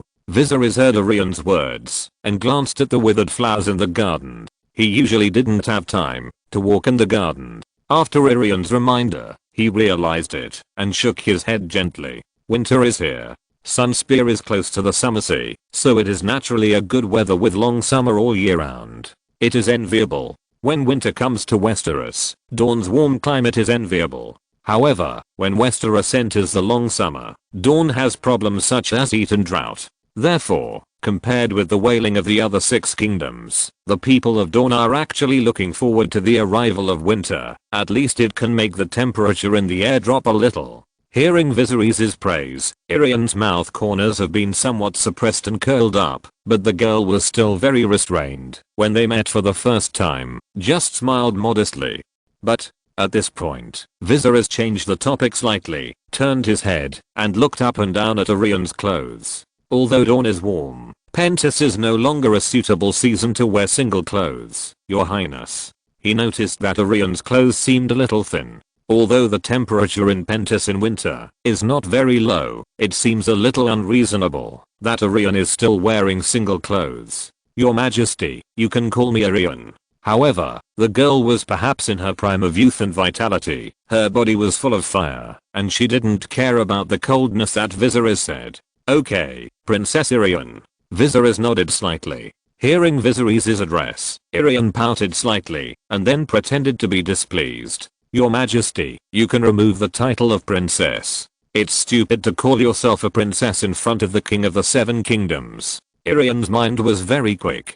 She tried to find out what Viserys wanted to hear during their first meeting, such as calling him king of the 7 kingdoms. She thought that as the fugitive king of Targaryen, Viserys must have a deep obsession with the Iron Throne. However, Viserys just laughed at her self-righteous and inadvertent compliment, and then spoke. "Then Orion, did Prince Doran send you here for any special instructions?" As a princess of Dawn, Viserys naturally did not dare to neglect her when she came to Pentus as a guest. After all, Dawn was the most loyal ally of Targaryen, and it was almost impossible for them to betray him. The alliance between the two was gradually becoming solid and unbreakable. He and Orion Martel had been talking for a long time, and now it was finally time to get straight to the point.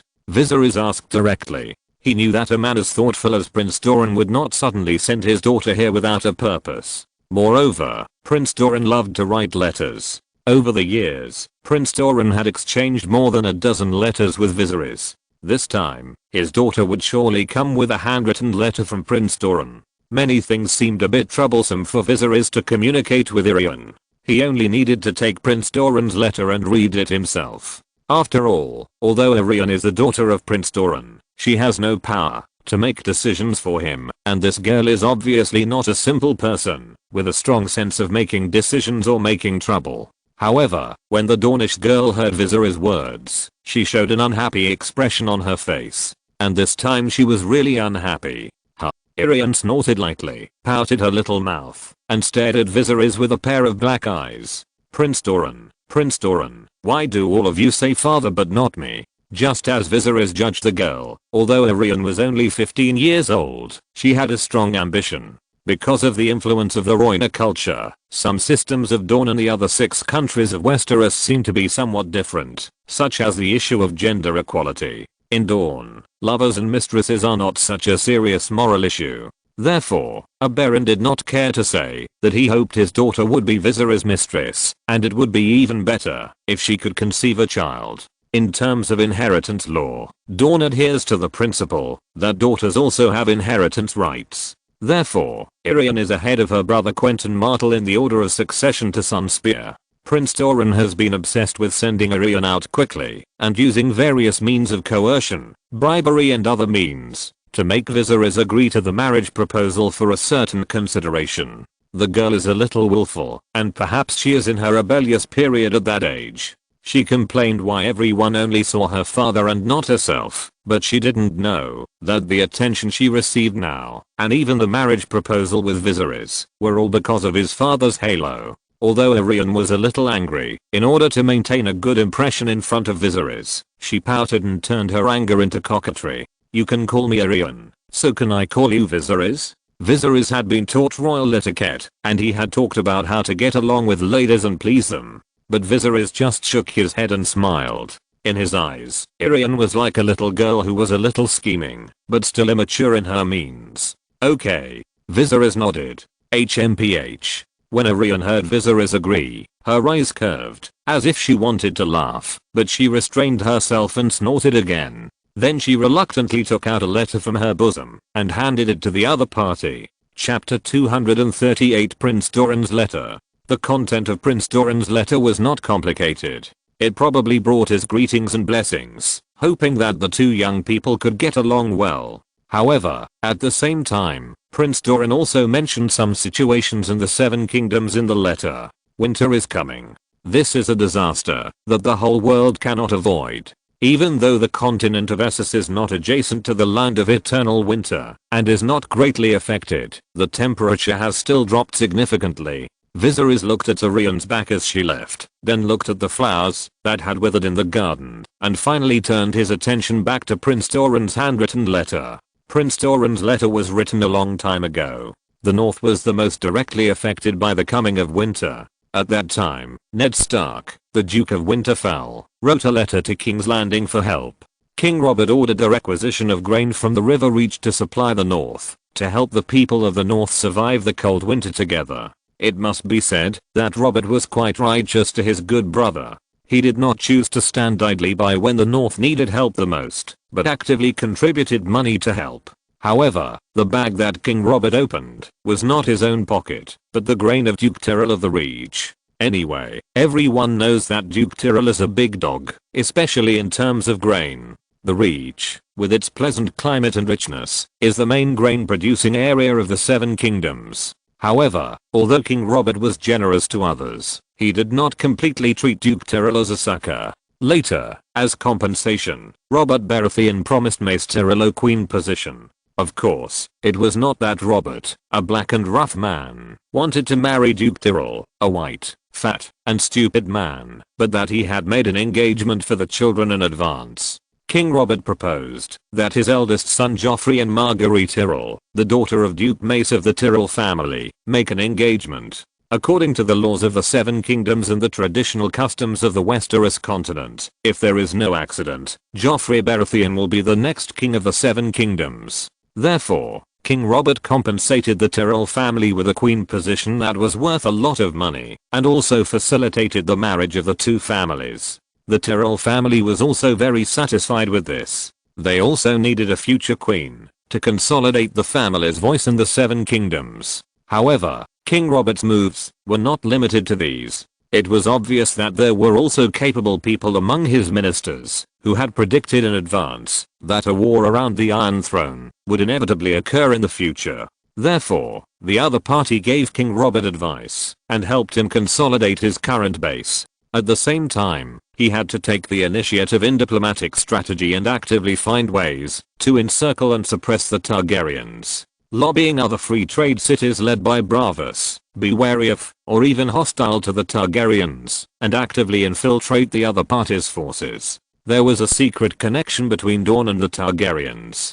This was a secret that everyone in the Seven Kingdoms knew, but had not made public. However, King Robert's confidant, Petty Baelish, who had been recommended by the Prime Minister Jon Arryn, and had recently become a popular figure in front of him, did not advocate taking action against Dawn this winter. First, the geographical environment of Dawn is complex, the climate is dry, and the people of Dawn are tough. Aegon the Conqueror once suffered a bloody defeat here. Second, winter is not suitable for expeditions. Now it is winter, and the food harvest in the Seven Kingdoms is poor. Even if the river reach is rich, it is impossible to support so many people in the Seven Kingdoms. If the young and strong people in the family are withdrawn to fight in Dawn at this time, it will almost make those poor families self-destruct. If Dawn cannot be conquered at that time, I'm afraid that the homes of the nobles will be in chaos. Therefore, Petty Baelish proposed a bold idea to arrange a marriage between Princess Myrcella Baratheon, who was just born last year, and Quentyn Martell, the eldest son of Prince Doran of Dorne.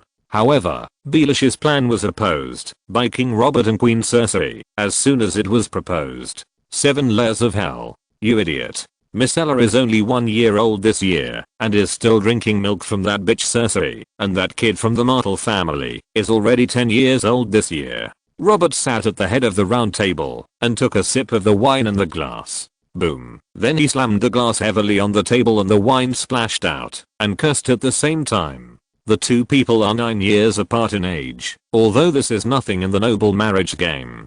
Not to mention 9 years older, there are many people who are 20 or 30 years older. However, perhaps because Robert had just drunk a lot of wine, his head was a little dizzy at the moment, and he didn't notice that when he said this, the faces of the two people present were all black. One was the old Prime Minister Jon Arryn, who married the Tully sisters with his adopted son Ned during the War of the Usurper. The other was Queen Cersei, who Robert called that bitch. The elegant blonde woman looked a little ugly and glared at her husband, who was drunk and outspoken, with a deep disgust in her eyes. However, Cersei hid it well and did not get angry on the spot. Then she took a deep breath and looked at Petty Baelish, who came up with this idea, bit her white teeth lightly, and spoke in a slightly cold voice. Lord Baelish, the people of Dawn hate the king and the Lannister family to the core. And my daughter is only 1 year old, and you dare to have ideas about her? Cersei tilted her head slightly and stared at Littlefinger, which made Baelish a little hairy. Then he quickly stood up and raised his hands to explain. Your Majesty, please listen to me patiently. Although Petty Baelish was a little flustered in his heart, he remained calm on the surface and explained loudly. Princess Myrcella is only 1 year old now, so she certainly won't marry Prince Quentyn now. Even if she wants to marry, she can only do so after Princess Myrcella's menarche, which will happen more than 10 years later. This is just an opportunity to win over the Martell family and create a rift between the Targaryen and Martell families. Littlefinger tried his best to explain his strategy. He didn't want to sell out the princess in exchange for peace, but a strategy to alienate and delay the war. The Martell family asked Viserys for a queen position that was not even visible, but they didn't get a positive response, and His Majesty gave Dawn a princess that was visible and tangible. I'm afraid Dawn will have to think about it carefully by then. Hatred can be put down, but interests are eternal. Chapter 239 Special Arrangement. At this moment, Viserys finished reading the handwritten letter from Prince Doran in his hand, and was slightly thoughtful. Now that Arion had left, only Viserys stood quietly in the palace garden, holding the letter in his hand. The servants passing by did not dare to disturb his thoughts, but just passed by quietly. In this handwritten letter, Prince Doran explained that he told Viserys about this matter in the hope that he would not listen to certain news and have misunderstandings. The Martell family really had no reason to refuse the marriage proposal proposed by the royal family. Now Viserys is not ready to cross the narrow sea to expedition to the Seven Kingdoms, and Dawn cannot turn against the Iron Throne now and bear Robert's anger alone.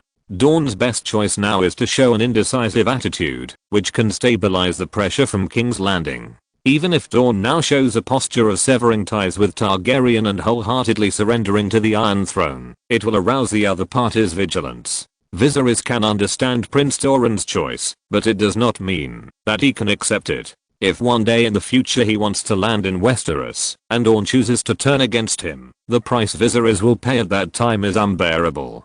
The setting sun's rays lengthened Viserys' figure. The silver-haired boy's features were three-dimensional, with soft lines, and a pair of lavender eyes were always flashing with a peaceful light. Then a breeze blew, and the silver hair on his forehead slid across his nose and blocked his sight. Viserys slowly came back to his senses. In addition to the meaning expressed on the surface, Prince Doran's letter also has many obscure points. He believes that a smart person like Viserys should be able to understand it. Prince Doran has never been a person who can be dealt with simply. Although the two are thousands of miles apart, Viserys seems to see the outline of this person from this simple piece of letter paper.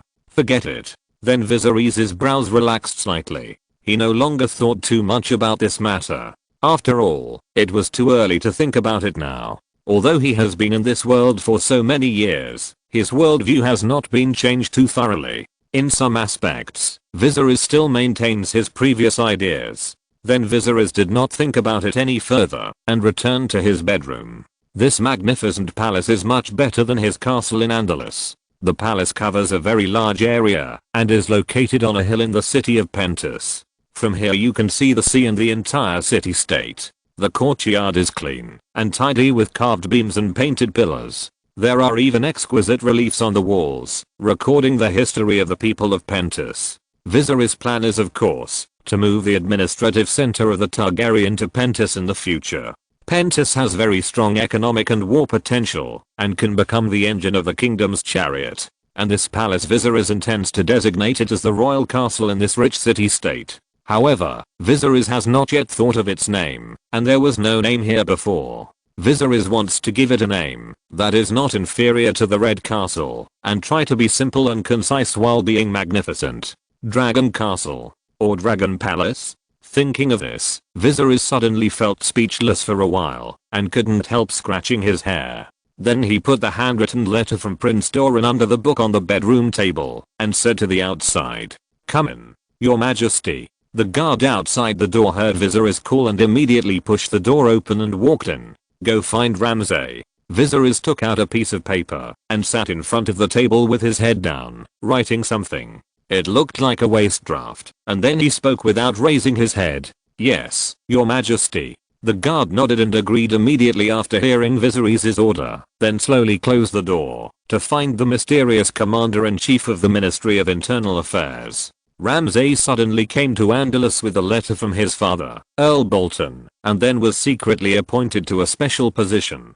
The closest guards who followed Viserys didn't know much about Ramsay. Every day, no one knew what he was busy with, but they just knew that Viserys would always think of him first when there was any dirty work. And Ramsay didn't mind his dirty hands, and even felt complacent about it. The dirtier his hands are, the more important they are to Viserys, and the more power he will have. Viserys' guards went out to find Ramsay and headed straight to the kennel in the palace. This was the land that Ramsay asked Viserys for. It was an underground cell, not far from the cell where Gregor Clegane, the Mountain, and the tavern waitress were imprisoned. Viserys had killed the faceless man disguised as a tattered prince, and the remaining tavern waitress was handed over to Ramsay for interrogation.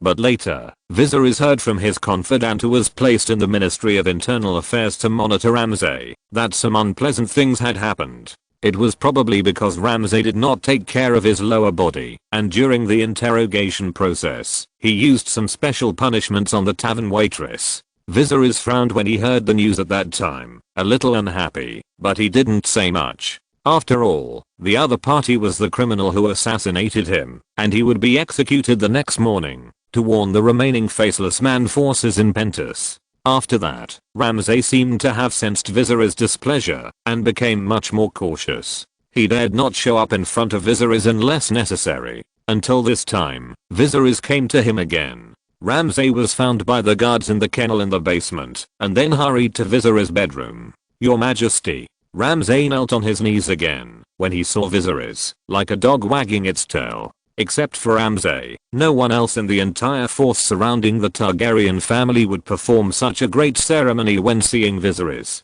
Although nothing could be seen on the surface, the others secretly expressed contempt for this bastard from the north, who hid in the dark all day long. These news were brought to him by Ramsay's subordinates, but Ramsay turned a deaf ear to it, and continued to do his own thing. "Are you here?" Viserys finally stopped writing when he heard Ramsay's voice, and then raised his head and spoke calmly. Then he handed the note in his hand to the other party. "Burn it after reading it." Ramsay got up from the ground and took the note from Viserys. He just glanced at it and was slightly stunned. Huh. Then he looked up at Viserys in disbelief. Chapter 240 Blind Date. Thanks to the old leader. Although he was surprised, Ramsay was very smart and did not raise any doubts or questions. After reading all the contents on the note, he memorized them in his heart and then burned the note on the candle in front of Viserys. "I understand, Your Majesty." Then Ramsay knelt on the ground again and kowtowed, then turned and left Viserys' bedroom. Because there are distinguished guests, Viserys must personally host today's dinner. Princess Irian Martell of Dawn changed into a more gorgeous long dress, fully showing her curvy figure, and her long black curly hair hung down her smooth back. Seeing her tonight, Viserys had to admit that the Princess of Dawn was indeed a complete beauty. She was plump and beautiful, and of noble status, with a high nose bridge, thin lips, and a pair of eyes that seemed to have their own attraction and charm, and her movements were elegant and full of temptation. The Sand Snake sisters also attended the Targaryen family dinner, but compared with Irian, their looks were much inferior, even the sweet-looking Tyene who frequently seduced Viserys.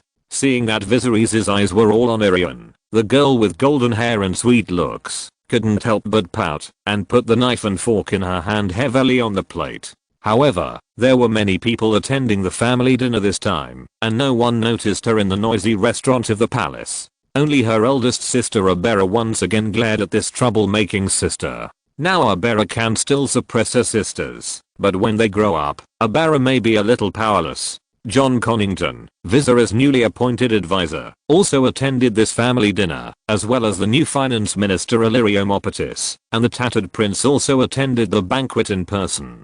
Although the Tattered Prince was forced to slaughter the governors of Pentos during the Bloody Night, offending almost all the traditional nobles of Pentos. However, after ascending the throne of the Prince of Pentos, the Tattered Prince still wanted to integrate into these traditional nobles again. So the Tattered Prince took the initiative to return to his former family and restored his surname and name that he had forgotten for many years. Harryman Quick. As for the previous prince with the surname Rodney, the Tattered Prince originally wanted to pardon this poor man who shared the same fate with him. But later he learned that Prince Rodney was also turned to ashes by a dragon flame from Viserys' dragon in the palace. Little Egan, who had just returned to the family to recognize his relatives, naturally attended the banquet this time. He sat next to his adoptive father John, and looked very low-key. Viserys did not introduce his nephew very much. Only Irian noticed the silver-haired boy a little. Then she focused all her attention on Viserys. The Dawn Princess sat next to Viserys, and the faint fragrance on her body kept entering Viserys' nostrils. Even during the banquet, Irian even inadvertently approached Viserys' body several times, and several physical collisions occurred. Viserys behaved very measuredly, neither resisting nor infatuated, advancing and retreating in moderation, and his eyes remained calm from beginning to end. However, this made Irian more satisfied with Viserys. After the banquet, the guests left one by one. Viserys bent down and rubbed the hair of little Egan, showing him very close. And little Egan was very sensible and polite, calling Viserys uncle, and accidentally misspoke and called Irion aunt. This made Irion smile, and then kissed little Egan's forehead gently. Among the Sand Snake sisters on the other side, Tyene pouted and watched this scene. She didn't like Viserys very much, but she liked to be the focus of people's attention on any occasion. If she can't be the focus, she will feel very uncomfortable. HMPH. This brat is young, but he is very scheming. Tyene snorted coldly as she watched Irion gently kissing little Egan's forehead. The Sand Snake sisters are all illegitimate children of Oberyn. Before they were found, they followed their mothers to live various lives. The changes in life have led to their young age, but with experiences that ordinary people don't have. Tyene saw through Egan's little tricks at a glance. Her sister Nymeria also watched this scene coldly. Her mother came from a noble family in a trading city-state. Although Nymeria has always looked down on her sisters, she rarely agrees with Tyene's point of view at this time. People living in the royal family are not like this. Living with them ask all the time. Nymeria snorted lightly and said, "Do you think Irion can't see it, or Viserys can't see it?" On the other side, as a small theater in the eyes of the Sand Snake sisters, Viserys and little Egan chatted briefly, and then asked the maid to take the boy down to rest early. Then he took Irion out for a walk. The two had only heard of each other's names before, and had never met each other, but a marriage contract had to bring the two together, which was equivalent to a blind date model, and most of the men and women between nobles were forced to match through balls or this blind date model. The letter written by Prince Doran was undoubtedly conveying a kind of pressure, forcing Viserys to fulfill the promise he made that year. At that time, Viserys had nothing, and could not refuse Dorne's kindness. He could only postpone it temporarily, because he was too young. However, he will hold his coming-of-age ceremony this year, and it has reached the point where it can no longer be postponed. After all, although Dorne wants to avenge Princess Elia, it also has to focus on the immediate interests. The Iron Throne can promise a princess to marry Quentyn Martell, but Viserys is so hesitant to marry a wife. Therefore, Viserys had reached the point where he had to go in. Although he had no feelings for Irion, the marriage of nobles was never based on feelings but interests. The king was just a noble of a higher status. Viserys' brother Rhaegar was a vivid example of a man who ruined his country in pursuit of love. Then Viserys took Irion's soft little hand and took another walk in the palace at night. On the second day, a rumor spread quickly in the city of Pentos. Thanks to the old leader of S and Infinitix for the 10,000 point reward. Chapter 241 Rumors. A rumor spread quickly. Yesterday, Viserys briefly introduced the identity of little Egan at the family dinner, but somehow the news leaked out. The next day, it spread in a small area of Pentos, but the speed of spread was very slow and did not cause any uproar. After all, the people of Pentos were still a little unfamiliar with Viserys, and they were even more confused about his nephew who came out of nowhere. However, it was a month later before this matter really fermented. Then, another month passed. Viserys had been in Pentos for 2 months since the Bloody Night. Pentos gradually walked out of the haze of the Bloody Night 2 months ago and slowly began to return to normal order. People seemed to have forgotten that they had changed their rulers. At this time, the rumors about little Egan gradually fermented and gradually became a hot topic and reached Viserys' ears. These rumors were roughly divided into several versions. Some people said that this little Egan who was suddenly picked up was Jon Connington's own illegitimate son. Some people also said that he was a Valyrian survivor that Illyrio found from somewhere. After all, there are still a large number of people with silver hair and purple eyes in Volantis, Lies, and other places. These are the people who survived the doom of Valyria. The last theory is that little Egan is Illyrio's own illegitimate son. After all, it was he who gave little Egan to Jon Connington. As for where he found little Egan, it is unknown. When these rumors reached Viserys' ears, he ordered a thorough investigation of the source of the rumors. However, although a few rats who bit their tongues were arrested, too much time had passed, and it was impossible to trace the source. Later, Jon Connington also heard that Viserys was investigating the news, and hurried to the palace on the top of the 9 towers overnight to explain to Viserys in person.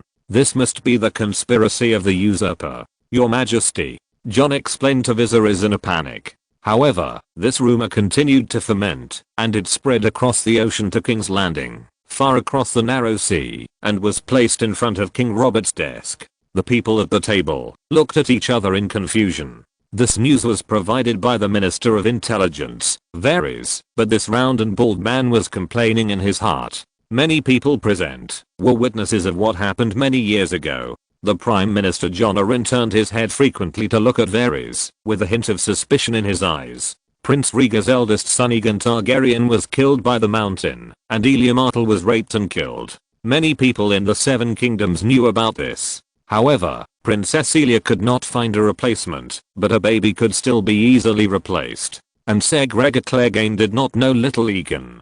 He just rushed in and snatched the child from the woman's arms and threw it against the wall to death. Afterwards, Duke Tywin was the first to arrive. Although he had seen little Aegon with his own eyes, he had no way to identify and confirm that it was Aegon's body for a baby whose head was smashed. Then Tywin wrapped the bodies of Elia and her son in his golden red cloak and presented them to Robert Baratheon, who had just entered the city. From then on, everyone tacitly accepted the fact that Elia and her son were dead. The remnants of the Targaryen were except for Aemon Targaryen, who had been forgotten by the world after serving at the wall. Only Queen Rhaela, who had fled with the second Prince Viserys, was left. Before Viserys was put on the carriage and fled, he reached out and pulled Rhaenys onto the carriage, which was equivalent to saving the girl's life and saving her from bad luck. This incident has been a dusty past for many years. Except for Tywin and Varys, who experienced this incident personally, everyone, including Robert and Jon Arryn, thought that the matter had been settled long ago. No one expected that a reversal would suddenly occur at this time. However, Aegon's sudden resurrection actually did not change the current situation of the Iron Throne, because the pillar supporting the Targaryen family is Viserys. The second prince of the former Targaryen dynasty raised the banner on the continent of Essos, conquered a vast territory through wars in the east and west. The generals and soldiers under his command did not come for the Targaryen signboard, but for Viserys' personal influence and strength. Therefore, Aegon's appearance was just a reassurance to his subordinates before Viserys left behind an heir. And when Viserys left behind an heir, Aegon could only continue to be marginalized and become a dispensable person. This matter cannot be said to be a good thing for the Iron Throne, but it cannot be said to be a bad thing either. Everyone knows that Aegon did not come out early or late, and now he suddenly jumped out, just to get a piece of the pie. However, Viserys, who knew everything about this matter, adopted a more smooth response. Even if he didn't consider Jon's face, he had to consider Rhaenys' feelings and his brother Rhaegar. He couldn't let Aegon be chopped down by him as soon as he jumped out. He couldn't prove that Aegon was really Aegon, but he didn't have any evidence to directly deny it. What if he was real? And he didn't just jump out and claim to be Aegon. Behind him were Jon Connington, Illyrio, Varys and a bunch of other people. Viserys had to at least keep him first. No matter in which era, being called Kingslayer is no more justifiable than being called Kingslayer by Jaime Lannister. If he really found a reason to chop Aegon down, and then Varys, who held a grudge against him, or the Iron Throne and other intelligence forces in the free trade cities, publicized it, I'm afraid that Viserys' reputation would be completely ruined and become notorious. Therefore, the sudden appearance of this incident was a direct test for Viserys, but fortunately he handled it well and finally took the initiative back into his own hands. The forces behind the young Aegon were troubled by the rumors and were easily marginalized by Viserys. At the time when Pentos and King's Landing were in a turmoil because of some rumors, on the other side of the distant Dothraki Sea, in the city of Vys Dothraki, this is the only city of the Dothraki people. It is located at the foot of the Mother Mountain and next to the Womb of the World Lake. It is also called the City of the Horse King. This vast city is the same as Indolus. It also has no walls for defense. It is full of slaves plundered by the Dothraki people. The whole city is managed by the Doshkalin, the wives of the dead cows. At this moment, on the Avenue of the Gods that runs through the entire city of Vys Dothraki, a team of majestic cows on war horses are passing through it. Both sides of the road are filled with the relics of various gods that the Dothraki people have conquered and looted from all over the world for thousands of years. The leading Khal was tall and riding on a war horse, and behind his horses but was tied a disheveled man who was staggering and eating dirt. Chapter 242 Revenge. Not long after, the Lakasa finally reached their destination, Os. The Dothraki people shouted obscure words, and the leading Khal turned over and dismounted, handing the reins to his blood guard. Another blood guard with a mouth full of gaps grinned at the unlucky man who was tied to the horse, and ran all the way, with his gorgeous clothes torn. Then he took out a stone knife from his arms, and cut the hemp rope tied to his wrist. In the holy city of the Dothraki people, it is forbidden to carry knives in bloody conflicts. So it can be seen that the Dothraki people who drew their swords and fought at the slightest disagreement in the Dothraki Sea would be much more restrained. After entering these Dothraki, the Dothraki people are extremely superstitious, so they devoutly abide by the precepts of the holy city. After arriving at the destination, all the tribesmen who followed the Khal to the holy city were busy with their own affairs. Some took away the horses, and some were carrying the goods they were carrying. Their destination was what they could see in front of them. It was a castle-like thatched mansion with a roof, supported by thick wood. It was huge and spacious. Almost every Khal in the holy city of V's Dothrak had such a wooden palace, and this was where their Khal Jacko lived.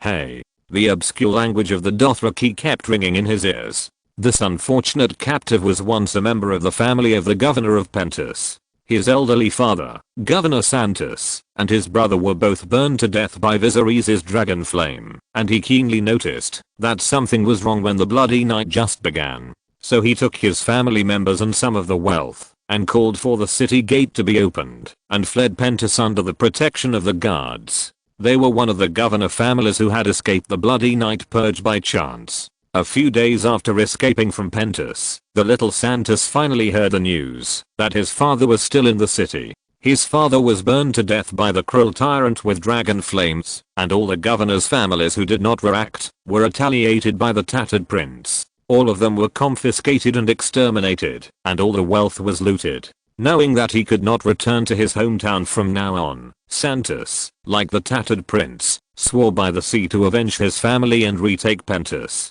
However, revenge is easy to say, but it also requires soldiers. It is not realistic to seek help from other trading city-states. Then he thought of his father and several Dothraki horse kings. In the past, the weak Pentus often paid tribute to the Dothraki who went out to beg for money in exchange for their protection. However, the peace-loving and kind-hearted Pentus was attacked by evil people and even joined forces with the mob to plunder the governor's legally obtained wealth. Whenever he thought of this, Governor Santos felt so angry that his teeth itched. So he thought of asking the Dothraki for help, and then he set off to the Dothraki Sea with his family and guards. But fate is a trick. As soon as they arrived at the Dothraki Sea, they were attacked by a group of Khals. The other party killed all the members of Santos' family indiscriminately and plundered their wealth, leaving only him alone. However, there is always a way out, and then Barney Santos, who was in despair, walked on the Dothraki Sea for a few more days. He encountered another tribe that had a conflict with the Khals not long ago, and took him in after hearing his intention. Then a fierce battle broke out between the two Khals. Fortunately, Santos won the war and regained his wealth. Unfortunately, the wealth was not returned to him, but was taken by the new Khal.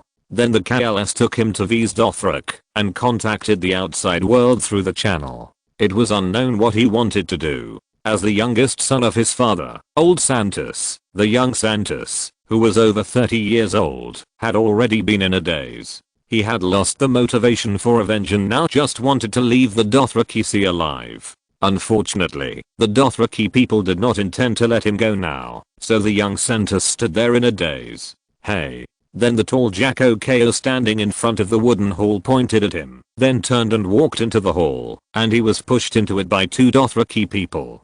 The hall built by the slaves was very grand, with wooden walls and ceilings and thick grass and mud roofs. The hall was round as a hole, like a giant tent, with a huge flame burning in the center, and torches tied to the edges of the pillars. There was a lot of noise in the hall. Most of the Dothraki sat on the ground, and no one knew what they were talking about. And Jacko sat carelessly on the throne in the middle. with slightly dark skin, strong body and dark eyes. His eyes swept over all the tribesmen present. In fact, this Jako once had a relationship with Viserys. He was the leader of a caste that led the tribe to escape after Khal Drogo was defeated by Viserys. At that time, Jako merged the other two castes, called himself Jako, and appointed his own blood guard Mago. He once claimed to all the Dothraki who escaped that it was Viserys who used despicable blood magic to defeat the great cavalry warrior.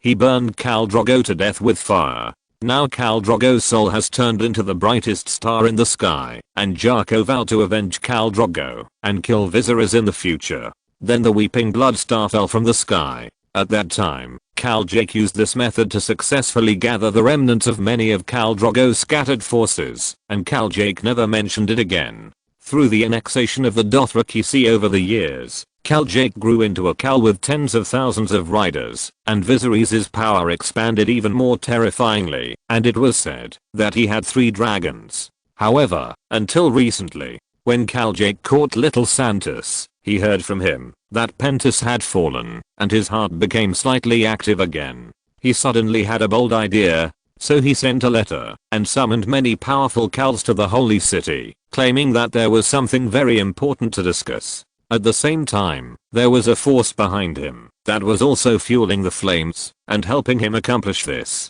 Therefore, these days, a large group of Khals came to V's Dothraki. The small Khals around were frightened and fled, and many Khals gathered in the Holy City. Chapter 243 Alliance. Soon, another half-month passed. More Khals gathered outside the Holy City of V's Dothrak. This huge city with a vast area, but extremely simple, had gathered so many people for the first time. For a time, even the food supply in the city had some problems. Fortunately, the caravans from Koha and even Pentos arrived in time to ease the dilemma of V's Dothrak. Now many powerful Khals have gathered in the Holy City. Some Khals have known what to discuss in advance, while others are still unaware. At the same time, it is not just Khal Jako who has instigated so many Khals to unite. Even Khal Jako's Khals are not well known among these Khals. Now that so many Khals have gathered in V's Dothrak, there are naturally other forces involved behind the scenes. The other party claims to be just an unknown person and offers a huge amount of money to hire the Dothraki to unite. And the Dothraki have such precedents before. In the bloody century after the Doomsday, the Dothraki people brought iron and fire to the west and began to occupy the grasslands of the present-day Dothraki Sea. However, the owner of the grasslands at that time was not the Dothraki people, but the kingdom of Sana. At first, these elders disdained barbarians like the Dothraki people, and they paid to hire these barbarians to fight each other in the civil war. At that time, the Dothraki people were unified for the first time by a Khal named Mengo. What happened next was to invite the wolf into the house. Mengo Khal led the unified Dothraki people to attack the kingdom of Sana. In the end, this kingdom on the grassland was completely destroyed by the Dothraki people in less than 100 years. All the cities were destroyed and turned into ruins, and the elder race was almost extinct. Therefore, the Dothraki people are not unfamiliar with things like taking money to do things. They can also put aside their hatred and unite to do it together, but it depends on whether the benefits given are worth it for them to do so. And what Jako Khal brought is exactly a reason.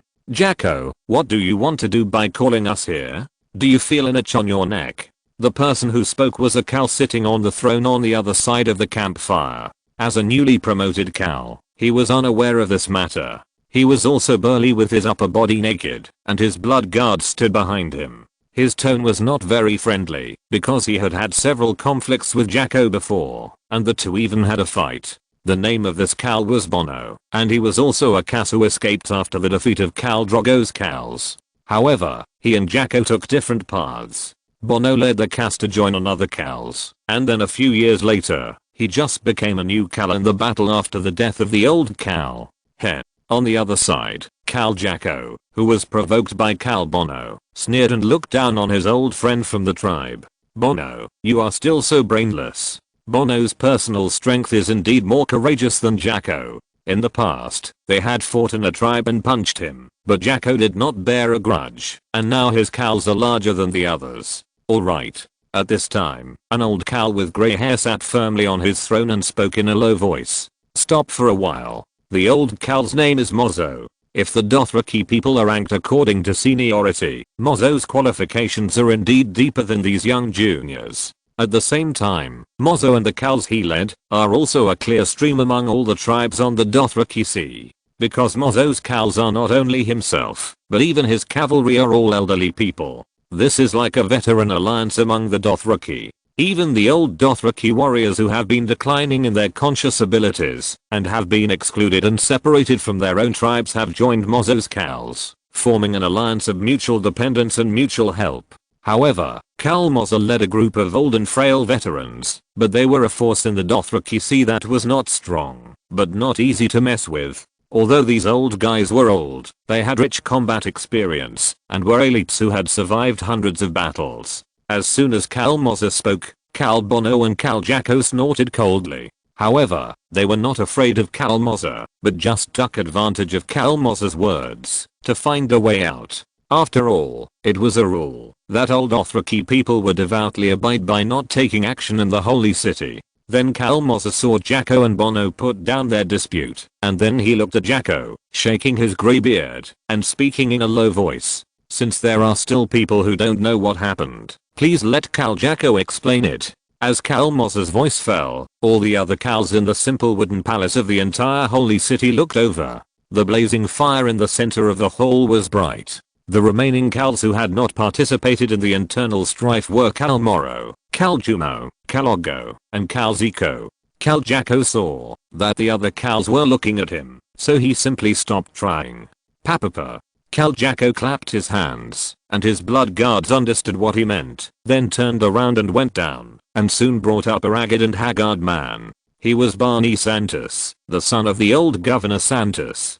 Cal Jacko then said a few words, and the Dothraki translator told Barney Santos. Then the former governor's son, who was already in his 30s, brewed his emotions, and began to cry, and snot about the situation he encountered, and the cruelty of the bloody night. However, he did not mention that Pentus was the first to violate the guest rights, but described Viserys and the Tattered Prince as unforgivable demons. However, the Dothraki translator translated the governor's words to the Cals present, and the Cals listened with great interest. They even laughed without hesitation, and their laughter was full of ridicule for Pentus' weakness. The Pentus people were really weaker than the sheep people. They actually let 200 people and a beast kill all the governors and seize the city-state. There would never be such a coward among the Dothraki warriors. If that little king brought his more than 200 tin cans to the Dothraki Sea, the brave Dothraki would definitely make them come and go. Hearing the harsh laughter around him, Barney Santos' heart was like a knife stabbing, but he clenched his fists several times, but did not dare to speak. Finally, after saying everything, he lowered his head and stood aside with his hands hanging down, like a downtrodden beggar. Now, everyone has heard it. The friends who gave us gifts and gold and silver are in trouble. Mozo Cal stood up, the flames burning, and his majestic figure was shrouded in shadows. Now, it's time. Kill all those people wearing iron clothes. Tear down their stone houses. Take away his wealth and women. Roar, roar, roar. All the Dothraki in the wooden hall of these Dothraki were excited. In the dark, a man in a grey-brown robe stood quietly. If you're listening to this novel on a channel other than Fanfic World, it means they downloaded and uploaded it without effort. We cordially invite you to visit our channel, Mundo Fanfic Novelos. There you'll find the original version of this story and you can explore many other novels of various genres. We're waiting for you to immerse yourself in a world of incredible novels. Chapter 244, Riding a Dragon. For Pentus, the other side of the Dothraki Sea seemed like the end of the world. They never expected that there were 7 Cals and nearly 100,000 Dothraki gathered there, ready to cross the Dothraki Sea to Pentus, to avenge their friends, and divide up this rich city-state. However, 2 of the 7 Cals withdrew from the negotiations midway, and were not prepared to participate in them, even if they were given tempting benefits. However, even if Oggo Cal and Jumo Cal insisted on leaving, there were still 5 Cals and a Dothraki army of nearly 80,000 people left in this feast. Then the remaining 5 Cals swore an oath on the mother of mountains, with the stars in the sky as witnesses. 80,000 Dothraki marched towards the western world in a mighty manner. In Pentus, Viserys was not alert at all. He didn't know that in the distant womb of the world lake, nearly 80,000 Dothraki were marching towards Pentus with him as their target. Now he was practicing riding a dragon. 4 or 5 leagues outside the city of Pentus, on a barren land, the weeds underfoot were withered, and there was a winding stream not far away. Balerian's huge body was lying on the ground, his huge wings spread out, and a large amount of white mist was sprayed out of his nostrils, even with the smell of sulfur and saltpeter. Balerian shook his head gently again, and the white mist sprayed out of his nostrils made a dull sound. The huge head tilted slightly, and the scalded eyes glanced at Viserys, who was studying how to climb up, and blinked slightly, revealing contempt in his eyes. It has been lying here for a long time, and it feels that its hind legs are a little numb, but Viserys is still here studying how to climb up. But this is actually not Viserys' fault. After all, it was his first time riding a dragon, and he had no experience. Besides, Balerian's scales were too sharp, and his clothes would be scratched if he wasn't careful. But the only thing that went smoothly was that others said Balerian's body temperature was very high, and an egg could be roasted if placed on it. But Viserys himself had awakened the purest true dragon bloodline, and the lava flowing in the gaps between Balerian's scales was just a cup of steaming warm water to him. Forget it. Then Viserys gritted his teeth and ignored Balerian's sharp scales. He grabbed the gap between the scales with one hand, and then climbed up carefully on his drooping wings, and finally successfully climbed onto Balerian's back. Balerian's breathing was heavy, and his body was gently rising and falling with his breathing. When Viserys climbed onto his back, it was like stepping on a moving meat mountain. Wait a minute, I'm not sitting yet. For the first time, Viserys experienced what it was like to be so tall. The strong wind from high above blew his hair. He squinted his eyes slightly, and then he barely found a relatively flat place on Balerian's back to sit down. This place is located at the junction of the dragon's neck and spine. There is a relatively concave place, which is just right for a person to sit down, and can be effectively stuck. At the same time, there are protruding long horns on the scales on both sides, which look extremely sharp. Viserys can just grab these 2 protruding long horns with both hands to stabilize his body when riding the dragon. Okay. Viserys finally took a deep breath after sitting down. The biting cold wind blew his hair, but he could still open his eyes. After his physique reached the extraordinary realm, all aspects of his body seemed to have been strengthened. And when Viserys sat on Balerian's back, he suddenly had a strange feeling, as if his connection with Balerian had been strengthened to a certain extent. This may be related to the black fog. Viserys had asked the other 2 girls, but there was no such wonderful connection between Rhaenys and the green dragon Regal, and between Daenerys and the white dragon Viserion. They just relied on familiarity and slowly explored the habits and temper of the dragons. And the cultivation of this kind of emotion must be two-way. The dragons may also be trying to make friends with them, so everything becomes much simpler. However, the connection between Viserys and Balerion is even simpler, and the black mist serves as the medium for their communication. When Balerion was just a dragon egg, the black mist was injected into the dragon egg through a dragon dream, and then Balerion hatched, and Viserys had such a wonderful connection with him. It's even more like a telepathy. Viserys can know what Balerion is thinking, and Balerion can also know what Viserys is thinking. In the end, Viserys made full preparations. Take off. Viserys thought silently in his heart, and Balerion seemed to have noticed Viserys' thoughts, and turned his head, and looked at him with scalded eyes. Then there was a deep and deep roar. Who? Balerion spread his wings, and stirred up the wind, sweeping up the dead grass, and fallen leaves on the ground. Then he ran forward a few steps, and then his legs suddenly exerted force, and the huge body of the dragon instantly took off into the air. Whoosh! Viserys sat on Balerion's back, holding the 2 raised scales on the dragon's back tightly with both hands, and then he felt the raging wind slapping on his cheeks, and his whole body was rushing straight up into the sky at a steep angle. Fuck. Too exciting. Viserys tried to open his eyes wide, feeling the raging wind blowing his hair, and even couldn't help but burst out a swear word. However, Balerion sensed Viserys' thoughts, and not only did not slow down, but instead accelerated the speed of flapping his wings. Whoosh, the huge wings with a wingspan of more than 10 meters flapped, driving the entire huge body. Balerion and Viserys accelerated into the sky. The huge figure was like a black gold meteor. The caravans passing by on the ground all heard the deafening roar of the dragon not far away. Then they looked up and saw a scene that they would never forget. They stood there blankly, looking up at the huge figure passing through the sky. The war horses under the crotch of the caravan guards were frightened and wanted to run away, while the pack horses carrying the goods simply lay down on the dirt road. Viserys, sitting on the dragon's back, got through the initial panic. He had to admit that he was a little panicked when he just took off, and the emotions conveyed by Balerion even mocked him. But after he came to the sky and stabilized, Viserys' heart slowly calmed down a lot. Chapter 245, Return Home. Next, he had the opportunity to experience the feeling of flying in this era. Viserys sat on the dragon's back, exhaled lightly, loosened the scales tightly grasped with one hand, and then looked down at the ground. He saw the long caravan on the dirt road below, and those ant-like little people, who were looking up at the sky one by one, and seemed to be frightened, and their horses were also frightened. It seems that they are seeing you for the first time, Balerion. You scared them. Viserys retracted his gaze, then exhaled lightly and said, "Huh." Balerion heard Viserys' words. His wings still stirred up the wind, and he tilted his head slightly and let out a low and hoarse dragon roar, as if responding to Viserys' words. Then, the dragon flapped its wings and sped up and rushed straight into the sky, and its huge body even rushed above the clouds. Keep rising.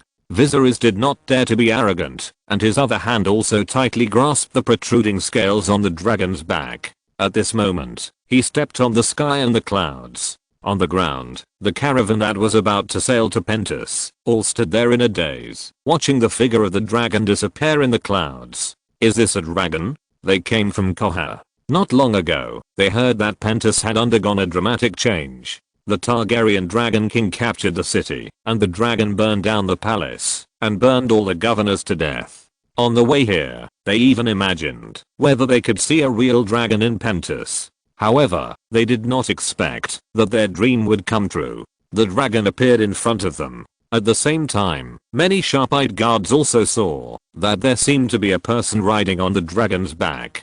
Dragon rider? Is he Viserys Targaryen? This is really a miracle. After the brief shock just now, the guards of the caravan began to communicate with each other without sparing words of amazement. And in the city of Pentos, Viserys disappeared.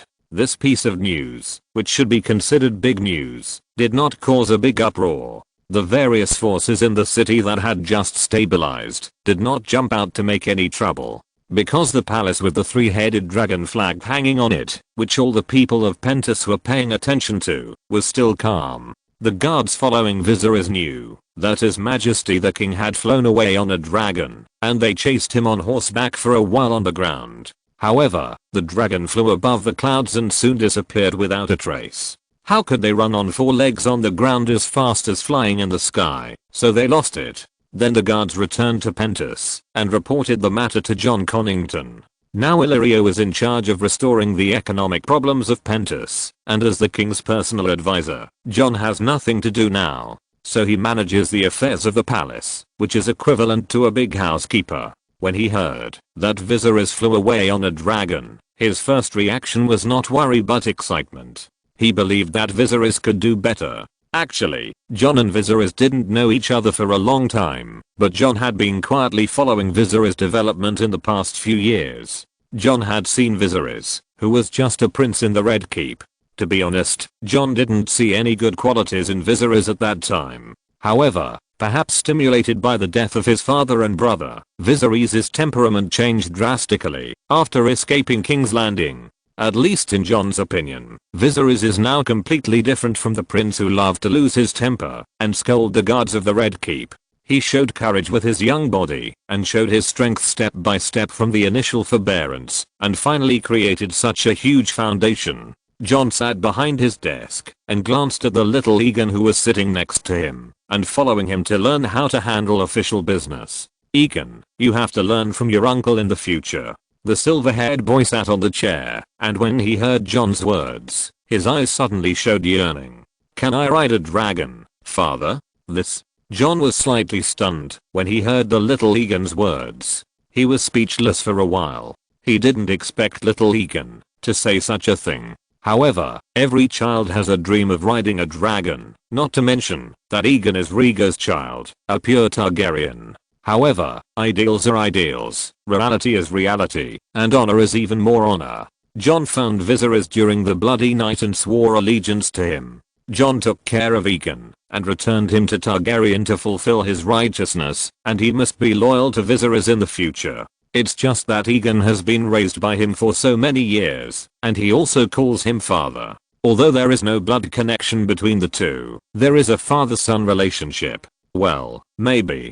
John hesitated for a while and did not directly agree or refuse, but gave an ambiguous answer.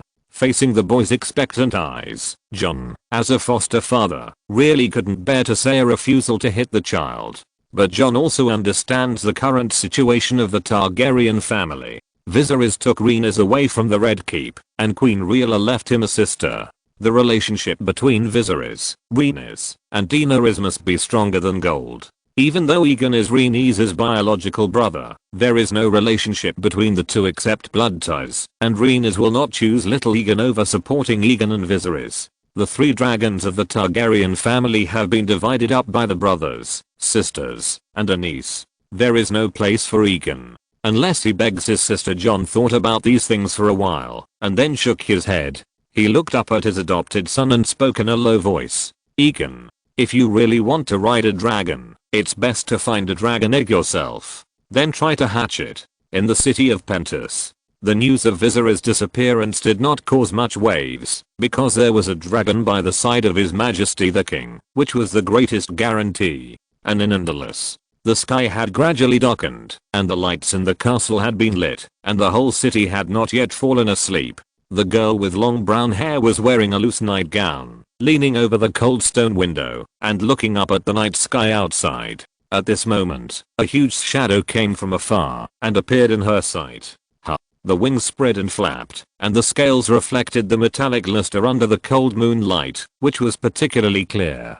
And behind this huge figure, there seemed to be another figure sitting upright. When Rhaenys saw this huge shadow, she was slightly stunned, but then she reacted. It's Balerion. The girl with long brown hair was overjoyed, and then she ran down without caring that she was only wearing a nightgown. Chapter 246, Big Brother's Lesson. Boom. Dust flew. Balerion's huge body landed on the parade ground of the castle. The dust raised by his sharp claws on the soft ground drifted far away. Ho. Then the black dragon stretched out its slender neck, raised its ferocious head high and let out a hoarse roar, which spread far away in the darkness. Suddenly a huge dragon descended from the sky, but the guards and servants in the castle were not too panicked. These people have been old people who have followed the Targaryen family for many years. Loyalty is one aspect, and they are already very familiar with dragons. However, Balerion's growth rate still amazed them. Almost for a period of time, Balerion's body size would change significantly. Balerion followed the king to Pentus. He had been away for almost 3 or 4 months. His body seemed to have become a little bigger, full of shocking visual effects. And Rhaenys, who was wearing pajamas and was about to rest, ran out of the bedroom and came to the parade ground of the castle. She originally thought that Balerion's sudden return might have brought some news about Viserys, but she didn't expect that Viserys himself actually came back riding a dragon. Viserys. The brown-haired girl was overjoyed when she saw the young man slowly climbing down from the dragon's back and jumping to the ground. Viserys also dusted off the dust on his body after jumping to the ground. When he heard the sound, he turned his head and saw the girl standing not far away and then ran towards him. Rhaenys. Viserys saw the other party and smiled. Then he opened his arms and picked up the running girl and spun her in the air. Hey, Viserys, why did you come back so suddenly? Rhaenys looked very happy. Viserys had been away for so long and suddenly came back to give her a surprise. The girl's cheeks were a little red. Viserys hugged the girl who was only wearing pajamas and then gently kissed her on her smooth forehead before letting go of Rhaenys. In fact, in the current Targaryen family, Viserys and Rhaenys, the uncle and nephew or brother and sister relationship is the best. No one can compare, even better than the relationship between Viserys and his sister Daenerys. After all, when the two of them depended on each other, Daenerys was just a baby in swaddling clothes. It was actually a half-grown child like Rhaenys who pulled Daenerys up. It's just a sudden thought. Viserys smiled unconsciously when he looked at Rhaenys, and Rhaenys was also happy from the bottom of her heart. Then Viserys smiled and said, I practiced riding a dragon, and then I wanted to see how far Balerion could fly in a day. After he rode Balerion, he let it fly in the direction of Andalus to see how far it could fly in a day. However, he didn't expect Balerion's flying speed to be so fast, and the mountains and rivers that used to take a long time to cross appeared at his feet. He set off from Pentus in the morning and flew from Pentus to Andalus in one day. Seeing Andalus in front of him, Viserys didn't look back and let Balerion fly back in one breath, just in time to go home and sleep for Balerion to rest for a night. When Rhaenys heard Viserys say this, she remembered that Viserys came back on a dragon, and her eyes widened immediately, revealing an envious expression. That's great. Balerion is such a good baby. Rhaenys has been carrying a lot of grievances during this period. Because her dragon Regal is not very obedient, it looks like a problem dragon. In contrast, Daenerys' white dragon is very close to her master, and even takes the initiative to hunt some animals in the royal forest for Daenerys. Then it is roasted with dragon flames and sent to Daenerys' eyes, and it is nudged with its head, and then it tilts its head and looks at Daenerys with expectation, hoping that she can eat more and grow up quickly. In the eyes of the white dragon Viserion, his mother Daenerys is too thin, which is a very unhealthy state in Viserion's eyes, so he hopes that she can eat more. The white dragon Viserion is like a warm man. However, Regal, the green dragon of Regal, is like a complete scumbag, at least in the eyes of the brown-haired girl herself. Regal often secretly uses her power to give Regal extra meals, sending a few more cows and so on. But when eating, Regal is very close to Regal, and even allows Regal to lean on him. However, once the meal is finished, Regal will immediately turn his face and fly away with his wings, slipping away to play by himself and leaving Regal alone. Hearing Regal's complaints, Viserys smiled. Regal's temper is indeed a little impatient, and he discovered it when the three dragons were still young. But when Balerion is around, Regal always restrains his temper and behaves submissively in front of his eldest brother. However, this time Balerion followed him away from Andalus for 3 or 4 months, and Regal seemed to have forgotten everything. Dragons have high IQs, even as good as human children, so if they are well trained, they will have a strong sense of dependence on the people who raise them, and can be trained to be combat mounts. They can even understand human language, and judge the enemy and friend relationship according to the will of the knight so as not to hurt friends by mistake. However, if they are not trained well, coupled with the dragon's high IQ far exceeding that of other animals, they will become lawless wild children. Regal now has a tendency to become a wild child, and it seems that his big brother needs to knock him down physically. Balerion. Viserys turned his head and glanced at Balerion. While Rhaenys was complaining, Balerion also lay on the ground with his head tilted to listen to their conversation. He could understand the language of the two people. Then, feeling Viserys' gaze, Balerion immediately understood, raised his ferocious head, spewed out white mist and roared. Balerion was asking Viserys for a high reward. Viserys shook his head helplessly, then stretched out his fingers and counted. Balerion was immediately satisfied, and then he roared again, and his powerful legs suddenly kicked the ground, and then his huge wings flapped, and he took off. The black dragon flew straight to the royal forest outside the city of Andalus in the distance. The castle could no longer keep 3 dragons, mainly because Balerion was too big. The royal forest, that was now separated, was the new home of the dragons. Good night, Balerion. Viserys looked up at the dragon figure going away under the bright moon, and said silently in his heart, "Ha." The roar of the dragon was also heard in the distance, which sounded like its response. Chapter 247 Rhaenys' Changes. At night, Viserys finally returned to his bedroom. Since Viserys left, this room was not allowed to be entered and exited at will, so a thin layer of dust accumulated on the desks and wardrobes in his bedroom. Viserys' bedroom was not very big, but the decoration style was very elegant.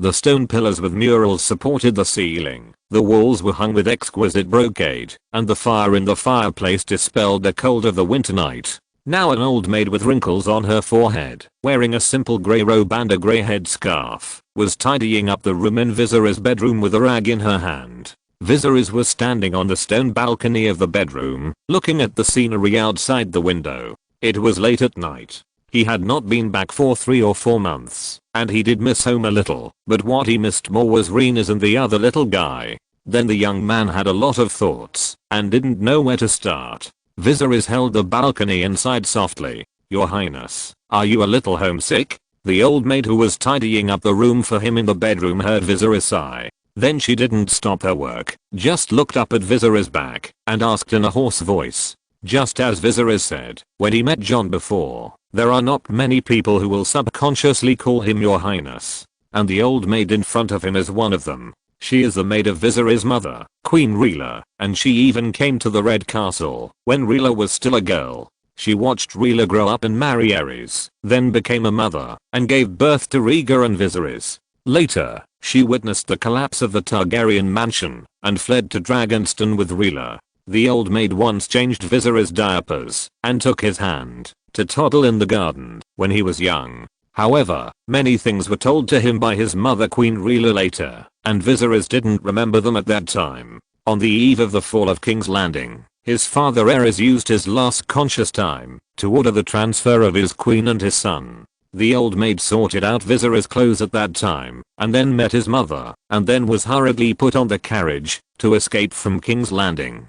Sophia Vizori's heard the old maid's words, and turned his head to look at her. He opened his mouth to say something, but was a little speechless. However, he finally shook his head and said, "No, I don't miss the Red Keep." The Red Keep is indeed the beginning of everything for Vizori's, but he does not miss the life in the Red Keep, because it is not him, but another Vizori's. I think the concept of home is not a place, but people. Vizori's looked out the window at Andalus, which was gradually falling silent. This was the city he created with his own hands, just like planting a seed, and then diligently watering and irrigating it, watching the seed gradually take root and sprout, and finally grow into a small tree. As long as there is family, no matter where you are, it is still home. Vizori's said calmly. Then there was a slight silence, and then he changed the topic and continued. "Mother-in-law, how are Renas and Inaris doing recently?" The relationship between the two girls Renas and Inaris is not very harmonious, perhaps because of the conflict between the two characters. Renas has been pulling Inaris up since she was a child, but the two often quarrel, and only when Vizori's is around will they restrain themselves. Little Danny is still the same as before, well behaved and sensible. Speaking of the two girls, the old maid smiled and said, "Now she often goes to the king's forest to play under the protection of Sir Raven and the guards. Danny is willing to run out to play." When Vizori's heard the old maid's words, he tilted his head slightly, with a little surprise on his face. Daenerys is introverted and likes quietness. When Renas always clamors to run out to play, the silver-haired little girl always likes to stay in the house alone, afraid to go out to play, and even more afraid to meet strangers. In fact, it was mainly because of the fire that made the girl a little shy to see people. "Yes, little Danny has become much more lively," the old maid said, and then continued. "And speaking of the eldest princess, recently, the eldest princess's personality has also changed significantly. Perhaps little Renas has really grown up. Although Renas is a few years older than Daenerys, the old maid treats them equally." Oh.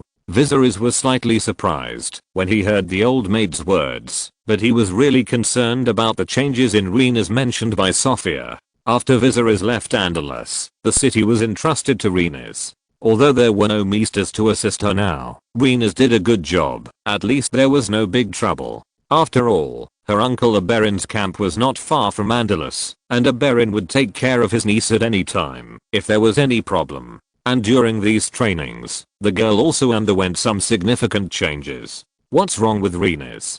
Vizori's turned around and asked, leaning on the stone balcony.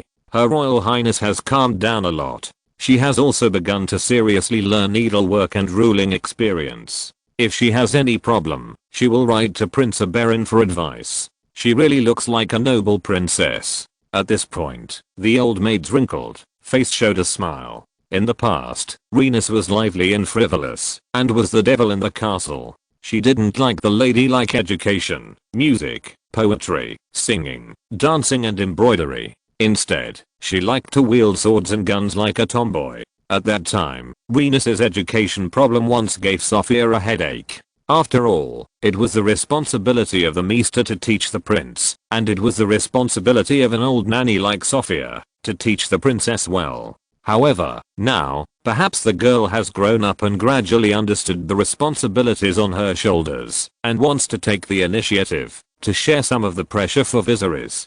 Because Venus knew very well that she was the person Viserys trusted the most. If she didn't help Viserys, Viserys would be very lonely to fight alone. Perhaps, your Royal Highness really wants to help you, the old maid said. Is that so? Viserys listened to the old maid's words, raised his head slightly, and stood there in a daze. The next morning, Viserys woke up early from his sleep and rested for a night in Andalus. Today he had to ride a dragon back to Pentus. He left Pentus without saying a word.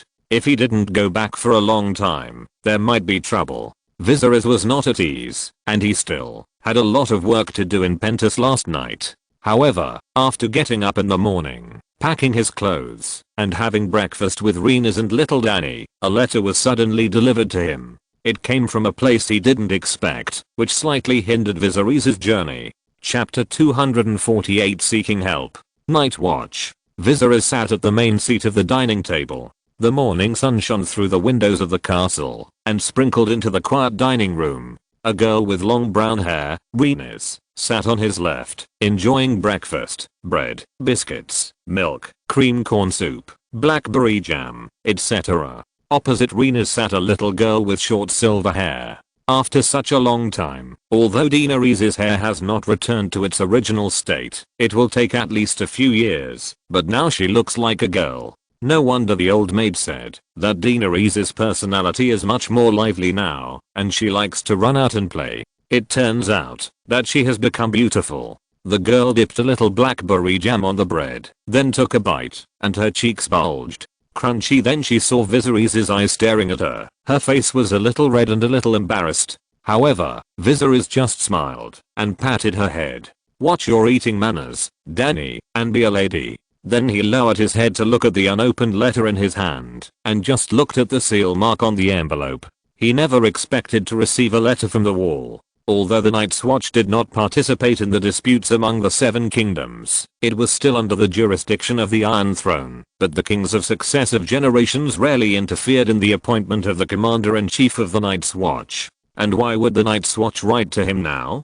Could it be that they heard that he would fight back to Westeros sooner or later, so they wanted to build relationships in advance? In fact, Viserys has dealt with too many such things. Every now and then, there are envoys from Westeros who quietly visit Viserys on behalf of their respective masters or families. It shows that their masters or families are still loyal to Targaryen, but are forced by the tyranny of the usurper. If the king's army returns one day, they will definitely turn against him and surrender immediately, and submit to the real master of the Iron Throne. The Night's Watch. Rhaenys heard Viserys' whisper, then turned her head and blinked. I remember they are the legion guarding the end of the world. Rhaenys had never seen the Night's Watch, and neither had Viserys. After all, the two were born in King's Landing, and the wall was too far away for them.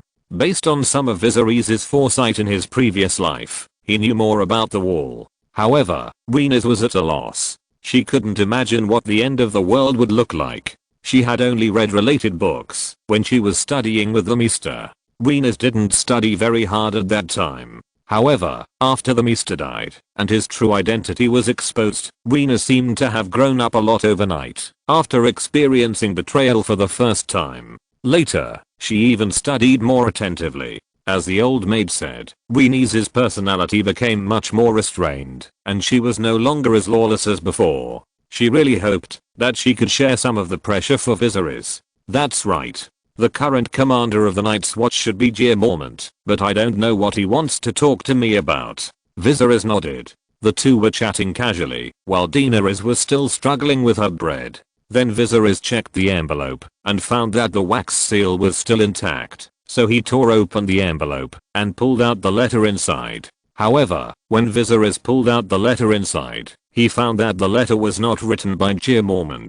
It was a letter written to him by his great uncle, Mr. Eamon. It turned out to be him. Viserys showed a little surprise on his face, and then his expression was restrained a lot, and he looked down seriously. But when he finished reading the contents of Mr. Eamon's letter, Viserys' face was completely devoid of smiles. He just stared at the last name and frowned slightly. Are there traces of White Walkers on the wall? Although Viserys knew that this day would come sooner or later, he didn't expect it to come so early. But thinking about it, everything seems to be in common sense. After all, it seems that his existence has interfered with the normal trajectory of this world, and it has already rushed towards a road without lights. He got the dragon egg earlier than Daenerys in the original trajectory. Daenerys hatched a baby dragon in an unexpected fire, and then the red comet crossed the sky, but fell on the edge of the Norvus Mountains. Then came the revival of magic, and the world changed step by step without giving him any room to breathe. The power of the Red God was restored. Melisandre saw the shadow again in the flames. The believers of the gods of all parties, the blue-lipped wizards, the moon singers, the shadow binders, etc. seemed to have strengthened their strength. Even winter came a few years earlier than the original trajectory. Dragons, magic, winter, everything came early, and dragons seemed to be their starting point. In such an environment, the early revival of the White Walkers did not seem to be a strange thing. Aemon Targaryen. Viserys took a deep breath. What? Rhaenys and Daenerys looked at each other in bewilderment after hearing Viserys' mumbling, not knowing which Aemon Targaryen he was talking about. Viserys, are you talking about Aemon the Dragon Ridder? However, Viserys shook his head and said he was in a state of confusion at the moment. No, I'm talking about our great uncle. This was the first time that Mr. Eamon wrote to Viserys. Although the blind old man had this idea a long time ago, he had never put it into action. Until recently, Lord Commander Jeff Mormont led the Brothers of the Night's Watch on an expedition, and then returned in defeat, proving that the White Walkers had really come again. Mr. Eamon then really wrote this letter, entrusting the merchants who came to the wall to capture the smuggled slaves, and send it to Westeros. After sailing across the ocean for several months, it was finally delivered to Viserys this morning. The arrival of the White Walkers undoubtedly disrupted Viserys' plan, and Mr. Eamon's letter was to ask Viserys for help. He wrote in the letter, after learning that the Targaryen family was destroyed in the War of the Usurper, I wanted to fight back to King's Landing more than anyone else, even if I couldn't see the light, and had to walk on crutches. This was the moment when Aemon faced the cruelest test of his oath. However, even in the face of the enemy who destroyed his family, Aemon still hoped that Viserys could lend a hand at the critical moment. He did not expect to persuade Viserys to devote all his energy to this war, but he still begged him to help them at the critical moment, because the resurrection of the White Walkers was a war between the living and the dead. Chapter 249 Reinforcement. Mr. Eamon's request was exactly why Viserys was a little upset. Although the great-grandfather did not specify in the letter how much turmoil the resurrection of the White Walkers would cause, and whether the wall would be broken. Because Aemon Targaryen was just a wise old man, although he was knowledgeable, he was not a prophet. Ordinary people could not predict things that had not happened. He just thought of the worst possibility in advance. If all this really happened, and mankind was defeated, I hope Viserys can temporarily put aside the family's hatred, and save the fate of the entire human race. This is why Aemon wrote this letter to Viserys.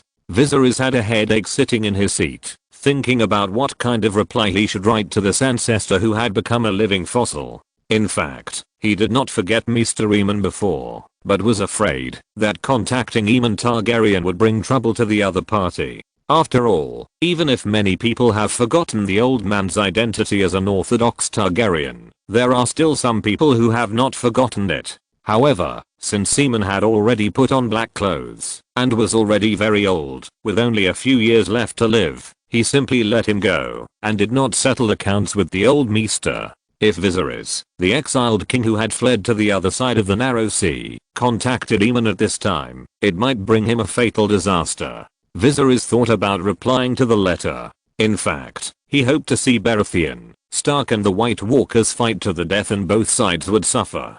He also looked forward to what the Seven Kingdoms would look like when they fought against the Night King's army in their heyday without division. Would the wall collapse again?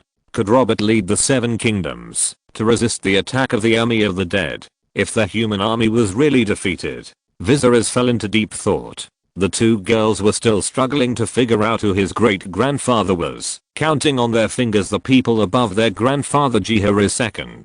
Bring me a pen and paper. Then Viserys thought for a moment, finally came to his senses, raised his head and spoke. The servant hurriedly brought paper and pen and handed them to Viserys, but Viserys only wrote a few words and put the pen down again. Forget it. Write it later. Then the young king with silver gold hair shook his head slightly, then raised his head and looked at Rhaenys and then Daenerys with bright eyes. Next, I have to set off to return to Pentos. Seeing that Rhaenys was about to say something, Viserys raised a finger slightly to signal her to wait for him to finish. Then he continued to explain. I still have many important things to do in Pentos, and I can't come back for the time being. But maybe I will take you there after a while. Viserys said, and then he stood up, and the girl with long brown hair and Daenerys also stood up. Viserys hugged Rhaenys and bent down to rub Daenerys' hair. At this time, the servants exclaimed outside the dining room, and a huge shadow fell over the castle, followed by Balerian's low roar. Balerian, who had received Viserys' call and rested for a night, arrived as scheduled in the morning, and his disobedient little brother was also punished by Balerian. Rhaegal should be obedient for at least a period of time. Andorras will be handed over to you next, Rhaenys.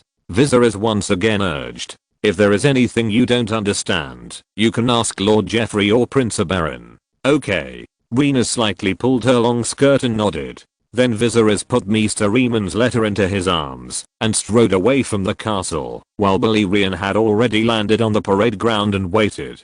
Snap. Viserys grabbed the gap between the scales and climbed back on the dragon. Balerian let out a low roar, and his strong hind legs suddenly exerted force, and his huge wings spread out. The smoke and dust on the training ground spread in all directions, and the servants, guards and two girls on the ground were all covered in dust.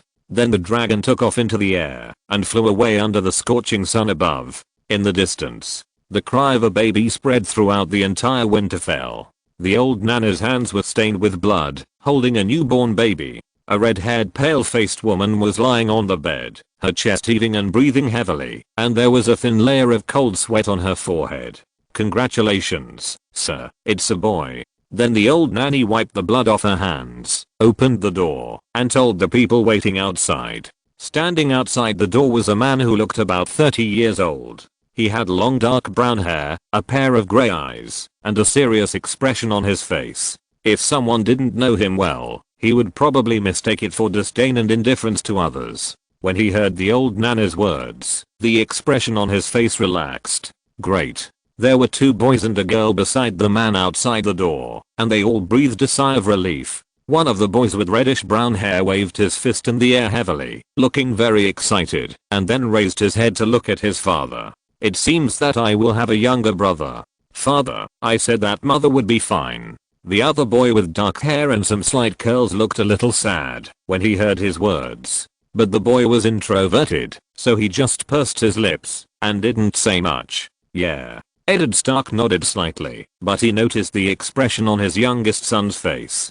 Then he raised his hand and rubbed Jon Snow's hair. Although he had a delicate personality, he was also not good at speaking and could only express himself through body language. Stay here and protect your mother. The smile on the man's face was only a flash, and then he restrained it again, and he warned the three children in a low voice. Now that he knew the good news, that his wife was safe, he didn't plan to waste time here anymore. Then Eddard Stark left his wife's delivery room and walked to a place not far away. It was snowing outside. There was a guard leading a horse waiting for their lord, with a thin layer of snow on his head. Lord Eddard. The guard held the reins of the warhorse, and Eddard Stark didn't say much, just nodded and responded, yeah. Then he took the reins of the guard and climbed on the horse. He raised his head and looked in the direction of the delivery room again, exhaled a white mist, and then squeezed his legs on the horse's belly and urged the warhorse to leave. On the castle, The three children watched their father leave, and the only girl among them pouted slightly and said dissatisfiedly, "Huh, mother just gave birth to Brandon. Father should be with mother at this time. Is he pregnant again?" The girl said with a dissatisfied tone, and while speaking, she glanced at her brother with a special identity. The boy who spoke first looked at his sister, then shook his head and said seriously, "Sansa, don't talk nonsense. Don't you remember what father always said? Now winter is coming. This is the biggest test for our Stark family." And I accidentally heard Master Luwin say. The boy named Rob glanced inside the room. There was only one man in the delivery room, that was Master Luwin, who delivered every child of the Stark family. Father wrote a letter to King's Landing, and King Robert's army is now on the way. Chapter 250, Battle Against Dark Clouds. Rob's voice fell. It was still snowing outside, and the sky and the earth were covered in silver. A group of black crows fell from the sky. Fluttering, they landed on the eaves of the room, their scarlet eyes flashing with light, and they slightly tilted their heads left and right, and then pecked at their feathers. I don't know if the crows were looking at the three little ghosts below, or the woman in the house, who had just given birth and was exhausted. Eddard Stark's back was far away, and he naturally knew the news that the White Walkers had reappeared earlier than Viserys. In fact, he had received the news as early as when his brother Benjen led the Rangers to retreat from the haunted forest. This was the first time in human history that there was a record of confirmed White Walkers thousands of years after the last White Walker resurrection. Although there were reports of sightings of White Walkers every few years before, most of them were classified as rumors, and the source was some rare animals that had never been seen. Therefore, people gradually stopped believing in the stories of White Walkers. However, this time, after returning to the wall, Benjen reported to Gian Mormont, the commander-in-chief of the Night's Watch, as soon as possible, but the commander-in-chief was skeptical. Then Benjen wrote a letter and entrusted someone to send it to Winterfell. The old bearhead did not believe him, but Eddard Stark believed that his brother would not do it without a purpose. Therefore, Winterfell began to actively prepare a long time ago, stockpiling food and grass, and stepping up the training of soldiers. Then came the expedition of the Night's Watch, which was defeated by the attack of the White Walkers, and confirmed the existence of the White Walkers. Ed received this bad news overnight, and he did not sleep all night. After careful consideration, he wrote another letter for help to King's Landing. When his good brother Robert received the North's request for help, he naturally believed Eddard's words unconditionally, and prepared to organize soldiers to support the North. But his decision was jointly rejected by the rest of the nobles in the Seven Kingdoms. Of course, they did not openly violate the king's call, but found various reasons to shirk. Even the Tyrell family, the partner who had just made an engagement with the royal family, expressed their refusal in a tactful way. Only the two brothers of the Baratheon family were clearly willing to support their elder brother. Although the other families found various reasons, the final reasons and ideas were also very simple, all for self-protection. For 8,000 years, news of the resurrection of the White Walkers kept coming out, but the White Walkers had never really resurrected. And this winter was not easy for other places except Dorne, and everyone had no energy to play the game of the White Walkers are coming with the North. Even if the Dornish were not affected by the winter, the Dornish people who were used to living in a hot environment could not go to support the North, otherwise half of them would probably freeze to death on the way, and the other half would take the opportunity to slip away. However, when King Robert was rejected, and was annoyed by the nobles who sent people to test his mouth and lobby him not to believe the lies of the North, he was annoyed. The letter for help from Mormont, the commander-in-chief of the Night's Watch, was once again sent to all parts of the country. This time, old Mormont confirmed in the letter that the White Walkers had really reappeared. If the other families still don't believe it, they are willing to catch a White Walker to King's Landing, and his letter for help has also been endorsed by the Citadel. A group of doctors in the Citadel are ready to set off to the wall to witness the existence of the White Walkers with their own eyes. With a series of affirmations from the Stark family, King Robert, the Night's Watch, etc., the major families in the Seven Kingdoms are somewhat skeptical this time. So each of them sent out a part of the army to gather in King's Landing, but the number of this coalition army is still not large. When there is no real crisis of life and death, The major families still have the idea of preserving their strength. After all, fighting costs money, and soldiers' lives, food, armaments, and even a trip to the north cost a lot of money. However, although the number of people is not large, it is better than nothing. King Robert himself actually has such an idea and did not bring out too many royal soldiers. The crisis of the White Walkers happened 8,000 years ago, and people have long forgotten the threat of the White Walkers. Even if the White Walkers really come back, the Seven Kingdoms don't take it too seriously, believing that the Great Wall can stop them. Later, Robert Baratheon personally led the coalition forces and personally marched north to support the north, while his adoptive father Jon Arryn stayed in King's Landing to preside over the overall situation. Now the mighty army stretches out for several kilometers, and it seems that they have just walked to the neck along the King's Road. It is still a very long distance from Winterfell, and the army of the Westerlands has joined along the way. The army held high the flags of each family of the coalition, and the crown stag symbol of the Baratheon family was among them. As the royal family, the Baratheon family has paid the most this time, supporting their good brothers. And Eddard Stark, the Duke of Winterfell, has been seizing the time to train his troops during this period, and he didn't even spend too much time with his wife when she gave birth. Seeing that his wife was safe and sound, he immediately did not waste a moment. Because according to the report of the Night's Watch, more and more wildlings have been driven out of the wall during this period. Some wildlings even tried to cross the wall, but were beaten back by the Night's Watch, which had been reinforced with manpower. Several fierce conflicts broke out between the two sides. However, this is not the main force of the wildling army, but only some scattered wildling tribes. The real wildling kingdom outside the wall has gathered hundreds of thousands of free people. They have been divided into hundreds of different cultures, clans, and villages. They used to fight each other and fell into a war of fratricide. However, now these hundreds of thousands of free people and hundreds of different tribes have all united under the command of a king outside the wall. Mance Rayder. He united all the wildling tribes and created a magnificent free people's kingdom.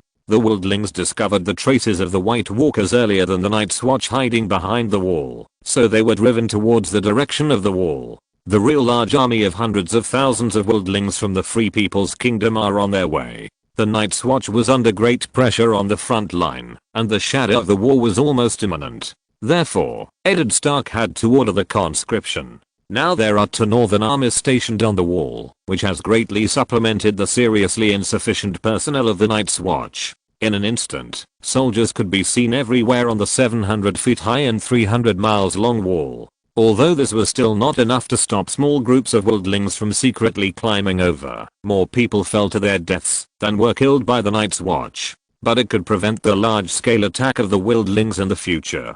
Keep all the wildlings outside the wall. The figures of the White Walkers have not appeared too much, but the shadow of war between the Wildling Kingdom and the Seven Kingdoms has already shrouded this land. End of this chapter. Thank you very much for reaching the end. Don't forget to like. Looking for more exclusive content and immediate access? Subscribe to our Patreon. Remember, every like, subscription, or donation encourages us to continue. Thanks to everyone. See you in the next video.